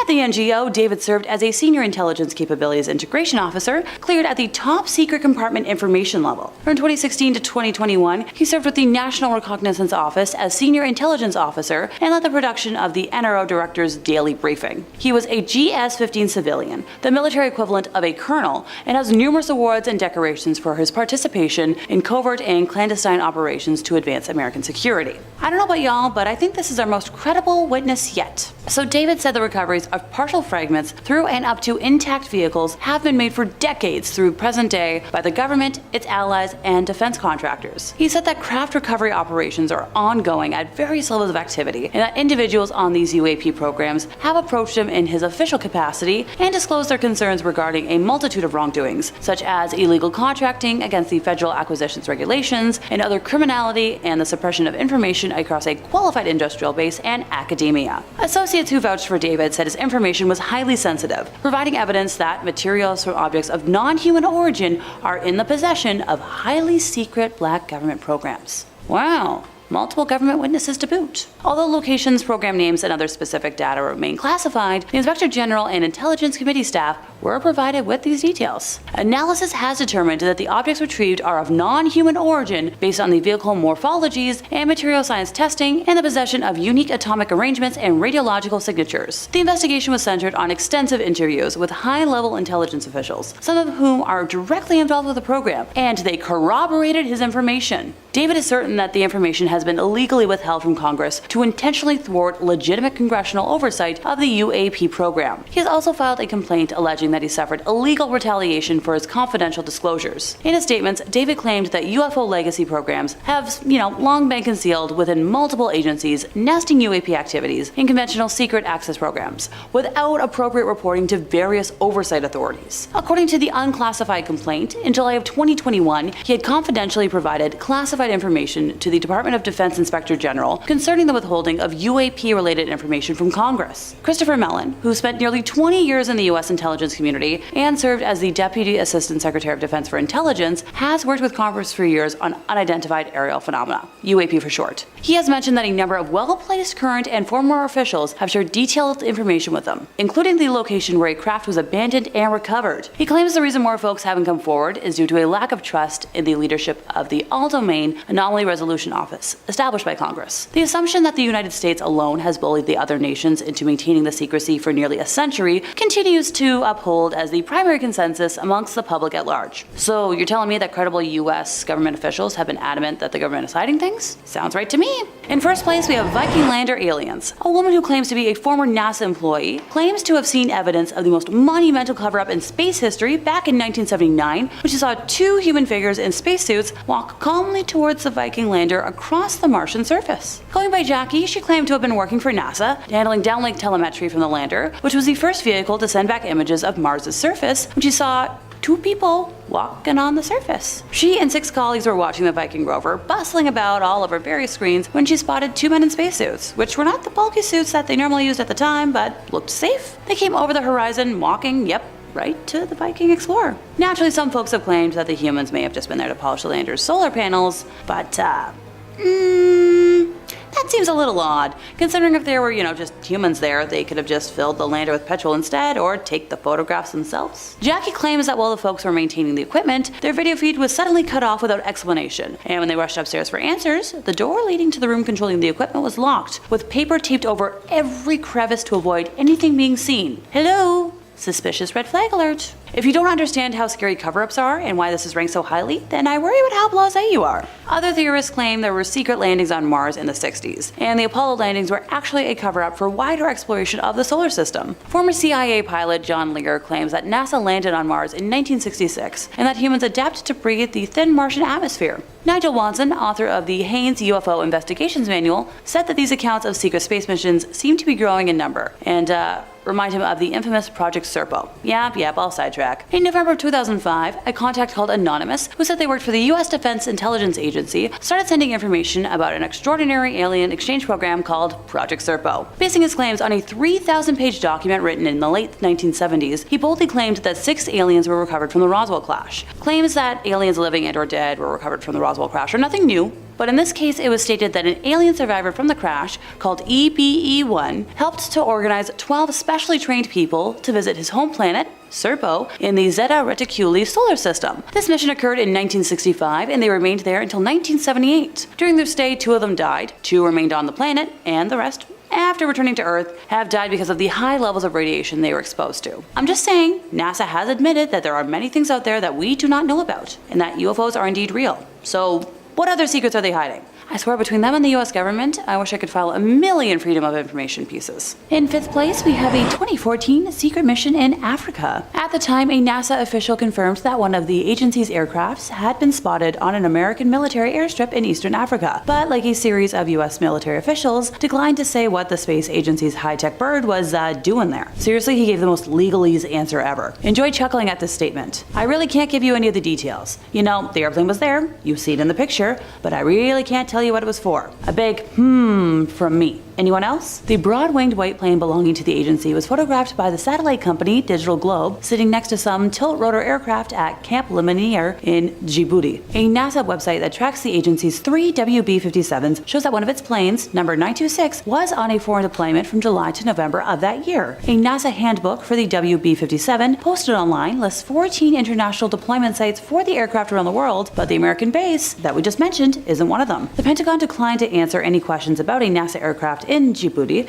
and a spokesperson for the Air Force Space Command, which has a closer relationship with NASA, said they wouldn't have operational knowledge of a mission on the continent. AFRICOM, the US military's Africa Command, would only say that aircraft from a variety of agencies and nations perform diverse missions from Camp Lemonnier in support of the US and allied military peace and security operations in the region, which spans East Africa and the Mideast. A NASA spokesperson said that their WB-57 aircraft does a lot of work with a variety of different customers from the government, from industry, academia, including the Defense Department. Totally not suspicious at all. According to NASA's website, the WB-57s have been flying research missions since the early 1970s and continue to be an asset to the scientific community, with professional, reliable, customer-oriented service designed to meet all scientific objectives. A government website devoted to the converted old planes describes a mission in Costa Rica to explore the tropical upper troposphere and lower stratosphere, and another to collect cosmic dust from comets and asteroids in the Earth's upper atmosphere, among many others. A variation of the aircraft was used to gather air samples from above-ground nuclear tests conducted by other countries. Sure, only other countries. The military may be interested in more than just scientific objectives, since a plane can fly nearly as high as the famed U-2 spy plane and carry more weight, including an array of high-tech imagery and communications equipment. One previous mission was described by the head of the military's fringe tech specialists at the Defense Advanced Research Projects Agency to the House Subcommittee on Intelligence as a kind of mass, three-dimensional terrain mapping. She said that a WB-57 was deployed to Afghanistan for a few months beginning late 2010 and collected over 70,000 square kilometers of terrain data, so information on about 10% of the country. This expert said she was confident the system could have mapped half the country. So a civilian who worked with the WB-57 program in Afghanistan and who asked not to be identified due to, reasons, told some folks that the plane is highly customizable, using sometimes one-off configurations depending on the objectives of the project. And for now, the military isn't saying any more. and whatever the mission was, it appears to be over. According to NASA, all 3 WB-57s are now back in the US, with their status listed as inactive. Let me know in the comments what y'all theories are as to why the plane was mysteriously in Africa. My guess, another Area 51 or Roswell incident that they wanted to keep covered up. In 4th place, the alligator problem. I don't really like talking about things that, off me, with, alligators, crocodiles, sharks, and spiders being a few that make me skittish, but for the sake of information, you folks are worth it. The Kennedy Space Center is full of the scaly snappers. The center is located on Merritt Island, a small mass of land off of the east coast of Florida that isn't technically an island, but shh. Despite being the most famous landmark on the island, the NASA complex isn't the only thing there. There's the Merritt Island National Wildlife Refuge, which is home to 1,000 species of plants and animals. They home a variety of sea turtles, manatees, bobcats, bald eagles, and more. Oh, and we can't forget about the gators. So maybe one of the reasons why the space shuttle program was canceled was because people didn't want to have to keep, clearing alligators off the runway every time a shuttle came into land. Honest to goodness. NASA has the ability to restrict human access to the site, should they need it, but how do you go about telling a man-eating reptile what to do? According to the agency, interactions between their staff and the gators is rare, but that's exactly what they would say. Next thing you know, they'll have hijacked a rocket. Okay, no. That was one thing I was very glad I didn't see when I took a vacation to Florida earlier this year, and I'd like to keep it that way. Thank you very much. In 3rd place, we have the theft and use of moon rocks. If anyone has ever read the book Sex on the Moon by Ben Mesrick, then you'll already know the tale of Thad Roberts and his plan to do something very interesting with a bunch of stolen moon rocks. And for folks like myself who didn't know until today, buckle in for something I couldn't make up if I tried. So Thad was a high-flying NASA co-op student with dreams of obtaining multiple degrees and becoming an astronaut. Oh, and he also had dreams of stealing some of NASA's most prized possessions. With help from a team of accomplices, Thad stole 101 grams of moon rocks, valued at a simple little $20 million from NASA's Johnson Space Center in Houston, Texas. For reference, that's slightly less than like half a cup for measurements, and that's about, $20 million. That's more money than I'll see in my lifetime. And hey, if that wasn't bad enough, he also pilfered some dinosaur bones from his university. As a newly minted dino fact expert, I tried finding out what dino the bones were from, but sadly my searches turned up empty, so I'm begging. If anyone out there knows, please tell me in the comments. Thad reportedly laid the rocks out on his bed and proceeded to get down and dirty with his girlfriend on top of them, hence the whole sex on the moon thing. The young man and his fellow thieves were caught in an FBI sting when they were trying to sell the other rocks and were sentenced to time in jail. Just when I think I've seen it all around here, I somehow find myself getting surprised. Boinking on space rocks? Oh, before I move on, during this theft, Thad contaminated the rocks, making them virtually useless to the scientific community. He and his buddies also destroyed 3 decades worth of handwritten research notes by a NASA scientist that had been locked in the safe. The absolute selfishness on display. In 2nd place, we have Viking lander aliens. A woman who claims to be a former NASA employee claims to have seen evidence of the most monumental cover-up in space history in 1979 as she saw 2 human figures in spacesuits walk calmly towards the Viking lander across the Martian surface. So going by Jackie, she claimed to have been working for NASA, handling downlink telemetry from the lander, which was the first vehicle to send back images of Mars' surface. She and 6 colleagues were watching the Viking rover bustling about over various screens when she spotted, 2 men in spacesuits, which were not the bulky suits they normally used, but they looked protective. They came over the horizon, walking towards the Explorer. Now, naturally, some folks have claimed that the humans may have just been there to polish the lander's solar panels, and this is my judgy face. It seems a little odd, considering that if, there were humans there, presumably they could just fill the lander with petrol instead, or, take the photographs themselves. Jackie claims that while the folks were maintaining the equipment, their video feed was suddenly cut off without explanation, and when they rushed upstairs to another control room for answers, the door leading to the room controlling the equipment was locked, with paper taped over every crevice to avoid anything being seen. Hello, suspicious red flag alert. Yep, waving my imaginary one. If you don't understand how scary cover-ups are and why this is ranked so highly, then I worry about how blasé you are. Other theorists claim there were secret landings on Mars in the 60s, and the Apollo landings were actually a cover-up for wider exploration of the solar system. Former CIA pilot John Lear claims that NASA landed on Mars in 1966, and that humans adapted to breathe the thin Martian atmosphere. Nigel Watson, author of the Haynes UFO Investigations Manual, said that these accounts of secret space missions seem to be growing in number and remind him of the infamous Project Serpo. Yes, I'll sidetrack. In November of 2005, a contact called Anonymous, who said they worked for the US Defense Intelligence Agency, started sending information about an extraordinary alien exchange program called Yeah, Project Serpo. Basing his claims on a 3,000-page document written in the late 1970s, he boldly claimed that 6 aliens were recovered from the Roswell crash. Claims that aliens, living and or dead, were recovered from the Roswell crash are nothing new, but in this case it was stated that an alien survivor from the crash, called EBE-1, helped to organize 12 specially trained people to visit his home planet,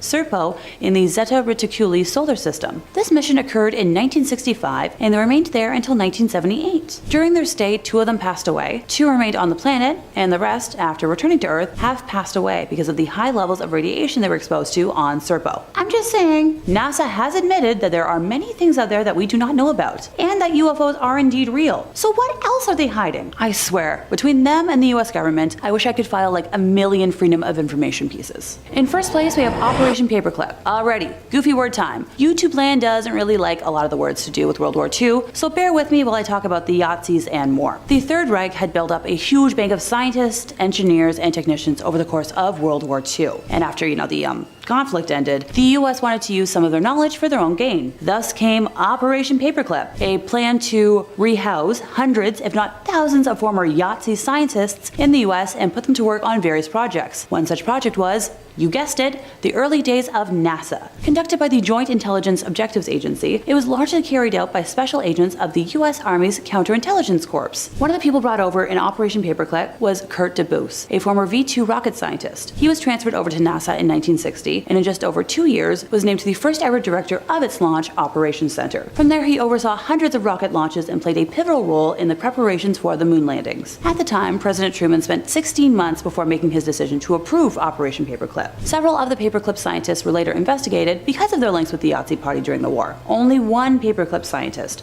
George Rickey, was formally tried for any crime, and no Paperclip scientist was found guilty of any crime in the United States or Germany. Rickey was returned to Germany in 1947 to stand at the Dora trial, where he was acquitted. In 1951, weeks after his US arrival, Walter Schreiber was linked by the Boston Globe to human experiments conducted by Kurt Blohm at Ravensbrück, and to be safe, he immigrated to Argentina with the aid of the US military. In 1984, Arthur Rudolph, under perceived threat of prosecution relating to his connection as operations director for V-2 missile production to the use of forced labor from Middlework, renounced his US citizenship and moved to West Germany, which granted him citizenship. For 50 years, from 1963 to 2013, the Strughold Award, which was named after Hubertus Strughold, the father of space medicine, for his central role in developing innovations like the spacesuit and space life support systems, was the most prestigious award from the Space Medicine Association. On October 1st of 2013, in the aftermath of a Wall Street Journal article published on December 1st of 2012, which highlighted his connection to human experiments during World War II, the Space Medicine Association's executive committee announced that that award had been retired. Operation Paperclip remains a black mark against America's post-war activities, and NASA was unfortunately a part of it. It's a Nicky secret, one that doesn't get any easier to hear.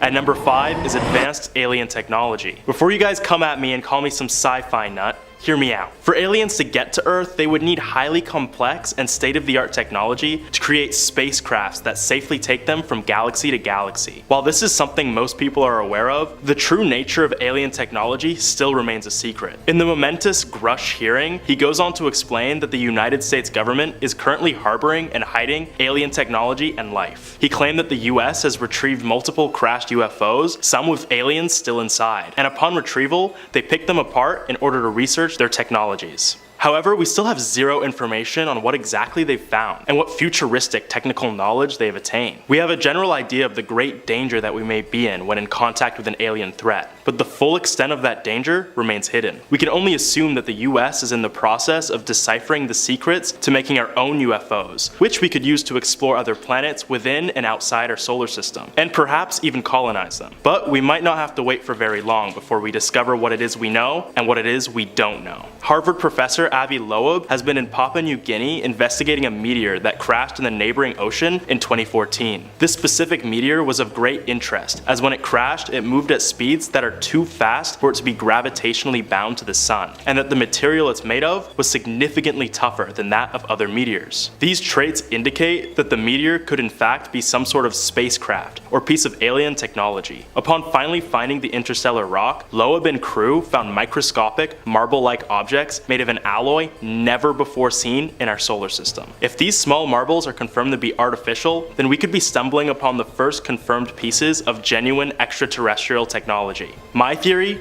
These are alien microplastics, or at least some sort of equivalent. The microscopic size of these marbles can indicate that these are only smaller, broken down versions of pre-existing technology or items that aliens might use. If this is the case, then hopefully scientists will find a way to reverse engineer these small alien spheres and discover their true origins. Coming up next at number 4 is panspermia. Deriving from the ancient Greek words pan, meaning all, and sperma, meaning seed, panspermia is a hypothesis created by the Greek philosopher Anaxagoras in the 5th century BC. It states that life exists all across the universe, as it has been distributed by space dust, meteoroids, asteroids, and of course different spacecrafts carrying bacteria and other microorganisms. Hence the name panspermia. It means that the seeds of life are spread all across the universe. All, pan, seed, spermia, yeah, you get it. While the concept of panspermia emerged thousands of years ago, its relevance to our understanding of extraterrestrial life is as vibrant as ever. In recent space exploration missions, the European Space Agency's ExoMars rover and NASA's Perseverance rover have been equipped with instruments built specifically to analyze the surface of Mars for signs of life that has found itself on the planet through space dust, comets, and all those other fun space things. Furthermore, advancements in space exploration have led to discovery of something called extremophiles, resilient microorganisms that thrive in the extreme environments on Earth and other places in space. Their existence on Earth indicates that life can also thrive on the harsh environments of other planets. The most well-known example of an extremophile, you might have heard of them, is the tardigrade, better known as a water bear. These 8-legged microanimals are thought to be one of the most resilient life forms known. They are capable of surviving extreme temperatures, pressures, air deprivation, high amounts of radiation, dehydration, and starvation. In fact, tardigrades are so resilient that they're capable of surviving the cold, dark vacuum of space. If animals that can survive in space already exist on Earth, imagine how many other tardigrade-like species exist on other planets, opening the door for panspermia across the universe. Who knows? Maybe there are plenty of extremophilic aliens on Earth already. We've just been looking in the wrong places. And at number 3 is going to be life on Mars. The existence of life on Mars is certainly not a new concept to anyone, especially with the discovery of water on the red planet, which is widely considered in the scientific community to be a necessary foundation for the development of life. However, even with all these findings, NASA claims to be incapable of finding actual life on Mars. But that might be because it's already found its way to Earth 13,000 years ago. Alan Hill's 84001, or just ALH 84001 for short, is an ancient meteorite discovered in Antarctica in 1984. The remarkable rock, ejected from the Martian surface 4.1 billion years ago, has offered many clues towards the existence of life hidden beneath our solar neighbor's surface. In 1996, a team of scientists led by David McKay of NASA's Johnson Space Center announced their discovery of intriguing fossil-like microstructures and features within the meteorite. These fossils imply that life on Mars did in fact exist, just long before humanity. And this isn't the only proof. In 1976, the United States landed 2 of their own Viking landers, making them the first US spacecrafts to land on the red planet. The crafts would be the first to take high-resolution images of the planet and analyze a variety of the planet's features. But most importantly, an examination of the Martian soil tested positive for metabolism, which heavily suggests the presence of life. Theories of them hiding the alien race to Martians having been long extinct, and that the red planet's desolate nature is caused by it being the ruins of a once vivacious planet. But what do you guys think? Is life currently on Mars? Has it already gone extinct? Or maybe there are already Martians hidden among us right now? Tell me in the comments. At number 2 is life across the solar system. Immanuel Kant, the renowned 18th century philosopher, posited a compelling argument regarding the potential existence of alien intelligence in his work titled Universal Natural History and Theory of the Heavens, which is probably the coolest book name ever, but I digress. Kant states that the universe is so vast that the existence of aliens is certain. I mean, there are just so many stars and planets that at least one of them has to sustain life, right? It was his ideas that laid the groundwork for modern discussions on the existence of extraterrestrial life. The Drake equation, formulated by astrophysicist Frank Drake in 1961, complements Kant's theories by providing a more mathematical approach to estimate the number of alien civilizations in our galaxy that might be capable of communication. The equation factors in various variables, such as the rate of star formation, the fraction of stars with planets, the number of habitable planets per star, the fraction of planets where life emerges, and the longevity of technologically advanced civilizations. With the hundreds of billions of stars within our galaxy, along with the recent discoveries of exoplanets around those stars, there are certainly countless habitable worlds scattered throughout the Milky Way. In fact, life could exist within our very solar system. Beyond just Mars and its many riverbeds and subsurface water ice, there's Enceladus and Titan, moons of Saturn. These moons both have subsurface oceans, lakes, rivers, and seas beneath their icy crusts, making them potential hotbeds for life. Some scientists have even observed on Titan that there may be living cells deep within its seas, making it home to several microbial Saturnian species. It's kind of a mouthful. Another theory of Kant's was that aliens' intelligence becomes more intelligent the further we are from the star that we orbit, meaning that planets like Mercury and Venus would not be likely to hold intelligent life, but planets like Saturn and Neptune hold highly intelligent life. Now, I don't mean to toot my own horn, but humans are already a very smart species. But if Kant's theory is correct, then that would make us the dumb ones in the solar system. Us, the dumb ones. What the hell? Anyway, at number 1 is the WOW signal. With the confirmation of alien life on Earth and its existence on other planets within our solar system, there is not a single doubt in my mind that aliens populate not only our galaxy, but the entire depths of space. However, what NASA doesn't want you to know is that we've actually been directly contacted by aliens nearly half a century ago. On August 15th, 1977, astronomer Jerry R. Amon, I probably pronounced that wrong, would find something incredible while working on the Search for Extraterrestrial Intelligence, or SETI for short, project at Ohio State University. Using the university's Big Ear radio telescope, he was able to intercept a mysterious and strong radio signal coming from the Sagittarius constellation, which lasted for 72 seconds and displayed characteristics suggesting an artificial source. Any Sag fans watching right now? The signal got its name because after Amon discovered it, he would circle it and write "wow" in big letters next to it. What makes it so fascinating are its unique characteristics. It was a narrow band radio signal, meaning it was confined to a very specific range of radio frequencies. Natural cosmic sources do not emit signals in such a narrow range, making the signal's origin almost certainly alien. Moreover, the signal's intensity varied significantly during its brief appearance, suggesting a point source moving relative to the telescope. The immediate assumption at the time was that this signal was caused by a passing satellite, but extensive research and attempts to recreate the signal has shown that it is impossible to recreate by human means. Unfortunately, the signal was so seemingly random that it is undecipherable, and humanity has yet to receive such a signal since. But with all these aliens close to us already, I have no doubt the ones way far out will contact us again soon. Let's just cross our fingers and hope they're friendly. If one thing is certain, it's that we're going to be interacting with alien life a whole lot more in the near future, and I'm all here for it. But what about you guys? Does the very idea of talking to an alien make you froth at the mouth? Or are you more in the camp of not caring about aliens because life is already too busy to be worrying about these kinds of things? Either way, this seems to be an issue that will only get more and more prevalent as time passes. Number 5. The NASA Photoshop cover-up.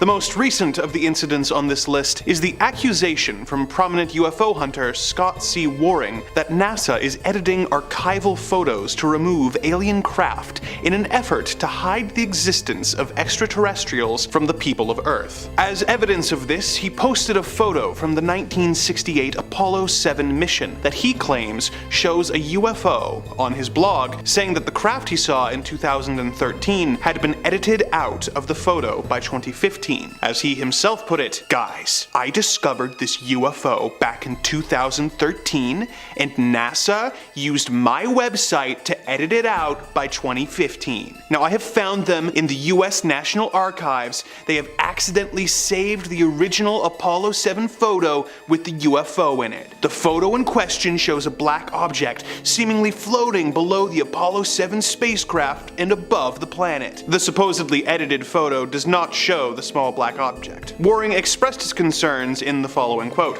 "This is 100% proof that NASA used my discoveries and used photo editing software to edit out the UFO and then add a lot of contrast to the original photo to cover up most of the detail. Then, to top it off, they no longer have the largest 5 megabyte size to download, but instead only have a tiny thumbnail file of about 200 kilobytes in size. Its reduced size in quality has destroyed its usefulness. NASA has to be stopped. This kind of cover-up is very corrupt and deceitful to not only the American public, but the world. Despite these claims, the black mark can be seen in other official versions of the photo, and according to analog film experts, they say it is likely just an imperfection in the photo negative. As they put it, irregular shaped dull marks or roundish spots on the surface of your film are likely to be drying marks, caused by the droplets of water forming in the film's surface during the drying stage. These marks are typically seen on the film backing. Films washed in hard water areas are more likely to see this problem. Is NASA really altering photos in their archives in order to cover up alien life? Possibly. Is this an example of them doing so? I'm not entirely convinced. Number 4. The space fireflies. During the race to the moon between the United States and the Soviet Union, one of the landmark moments of the race was the Mercury Atlas 6 mission, when American astronaut John Glenn became the first American to orbit the Earth. As important as this moment was in the history of space exploration, it is better remembered by UFO enthusiasts for what Glenn saw out of his window during the mission. While Glenn was flying over Australia in the Friendship 7 capsule, he looked out the window and saw what he later described as fireflies. Upon seeing this, he radioed the following back to NASA Mission Control: "I am in a big mass of some very small particles that are brilliantly lit up like they're luminescent. They look like little stars." Glenn then tapped on the window, and the fireflies seemed to react and flew away. NASA was of course worried that this was parts of the capsule heat shield collapsing, but thankfully for Glenn, this was not the case. Because the mission wasn't being broadcast live, the firefly story didn't get much media attention, being somewhat of an urban legend. However, when the next American in space, Scott Carpenter, also reported seeing the luminescent particles, NASA had an excuse at the ready, saying that it was caused by ice particles from the condensation of the ship's heat exchanger. While to most this would sound like a plausible explanation, John Glenn maintained until the day he died that what he saw could not be explained by ice particles. What did John Glenn see out his capsule window during the 1962 Mercury Atlas mission? Was it really ice particles? Or is NASA trying to hide the truth from the people of Earth? Was John Glenn right? Is it a coincidence that multiple James Bond films were also directed by a man named John Glenn? We may never know. Number 3. Shuttle Atlantis' close encounter. In an age of internet and live broadcasts, it is getting harder and harder to prevent information from reaching the public, with it usually being only a matter of time before secrets find their way out of the shadows and into the light. Such is the case in our next entry, which happened in 2006 during the STS-115 mission of the Shuttle Atlantis to aid in the construction of the International Space Station. The shuttle and its crew had successfully completed its mission and had almost completed the trip back to Earth when Mission Commander Brent Jett looked out the window and noticed, as he put it, some kind of reflective structure. He radioed Mission Control and told them what he saw, telling them that what he was looking at, quote, "didn't look like anything I've ever seen outside of this shuttle, that's for sure." NASA was worried that whatever the object was, it might be some crucial part of the craft that had broken off. They took control of the cameras that were broadcasting the mission to try and get a look at what Commander Jett had seen. To the shock of all the cameras, it saw 3 bright objects in the sky. The information was picked up by the media, and NASA scrambled to come up with a suitable explanation. They ordered an inspection of the craft to see if it was a broken off part of the ship as they had assumed, but could not find any evidence of damage. When the ship returned to Earth, another inspection was ordered, but once again, no damage other than a small micrometeor impact was found. NASA has never been able to explain what happened during this mission, and seem to have made no effort at all to solve the mystery in the years since. Or do they already know what happened, and simply do not want us to be in on the secret? As disturbing as that prospect may be, it would not surprise me to learn that it is the truth. Number 2. Gordon Cooper's alien adventures. Gordon Cooper is an important figure in the history of space travel, having served as an aerospace engineer, a test pilot, a pilot for the United States Air Force, and being the youngest of the 7 original Project Mercury astronauts. He was the first American to spend a day in space, the first to sleep in space, and was the last American to go on a solo orbital mission, and set the space endurance record when he he traveled 3,312,993 miles in 190 hours in 56 minutes, thus proving that astronauts could survive in space for the length of time that would be required to travel to the moon and back. He was an extremely important historical figure, but unlike many other NASA astronauts, he was not shy about talking about the various experiences he had over the years with unidentified flying objects, and the government's effort to cover these experiences up. Gordon Cooper claimed that he had seen his first UFO while flying over West Germany in 1951, but that his first experience with government cover-ups came in 1957 while he was stationed at the Edwards Air Force Base in California. He had put a crew in charge of setting up an Ascania cinetheodolite, which is a photographic instrument used for collecting trajectory data of aircraft, missiles, rockets, and other similar equipment. The equipment was set up on a dry lake bed and set to take pictures at 30 frames per second as aircraft landed. The men later reported to Cooper that they had seen something odd and had captured images of a strange-looking saucer-like aircraft that hadn't made any sound while landing or taking off. The men were used to seeing experimental aircraft, but were unnerved at the sight of this saucer, which had hovered over them, landed about 50 yards away using 3 extended landing gears, but had taken off when they had approached for a closer look. Cooper called a special Pentagon number, which was meant for reporting such phenomena, and was told to have the film developed, to make no prints of it, and to send it to them in a locked courier pouch. However, as Cooper would later admit, they hadn't told him not to look at the negative before sending them out. He looked at them and saw incredibly high-quality images of the flying saucer. He had expected there to be a follow-up investigation, but never heard anything further. He tried to track down what happened to the images, but never found out, assuming that they ended up in the Air Force's Project Blue Book, which was the Air Force's official UFO investigation. He had to deal with more government concealment, this time from NASA, when he did his solo orbital mission in 1963. While being broadcast live on NBC, Cooper told Mission Control that he could see a glowing green object which was rapidly approaching his craft. The object was not an illusion and even showed up on radar, but when he returned to Earth, he was forbidden to talk about the experience any further with the press. The reporters brought in for the subsequent press conference for the mission were also told that they could not ask Cooper about the green orb either. Years later, Cooper would talk about this encounter more openly and discuss the fact that NASA and other government agencies were covering up several stories of UFO encounters. He even spoke to the United Nations on the subject, saying, "Authority is afraid that people may think of God knows what kind of horrible invaders. So the password still is, we have to avoid panic by all means." Did Gordon Cooper really see multiple UFOs during his life? And if so, did NASA and the Air Force prevent the public from learning about these visitors from another planet in an effort to avoid panic? Will there ever be a point in history where they trust the people of the world to be able to handle such news? Much like the identity of the flying saucer's pilots, it is unknown. Number 1. Did we even go to the moon? As we bring our video to a close,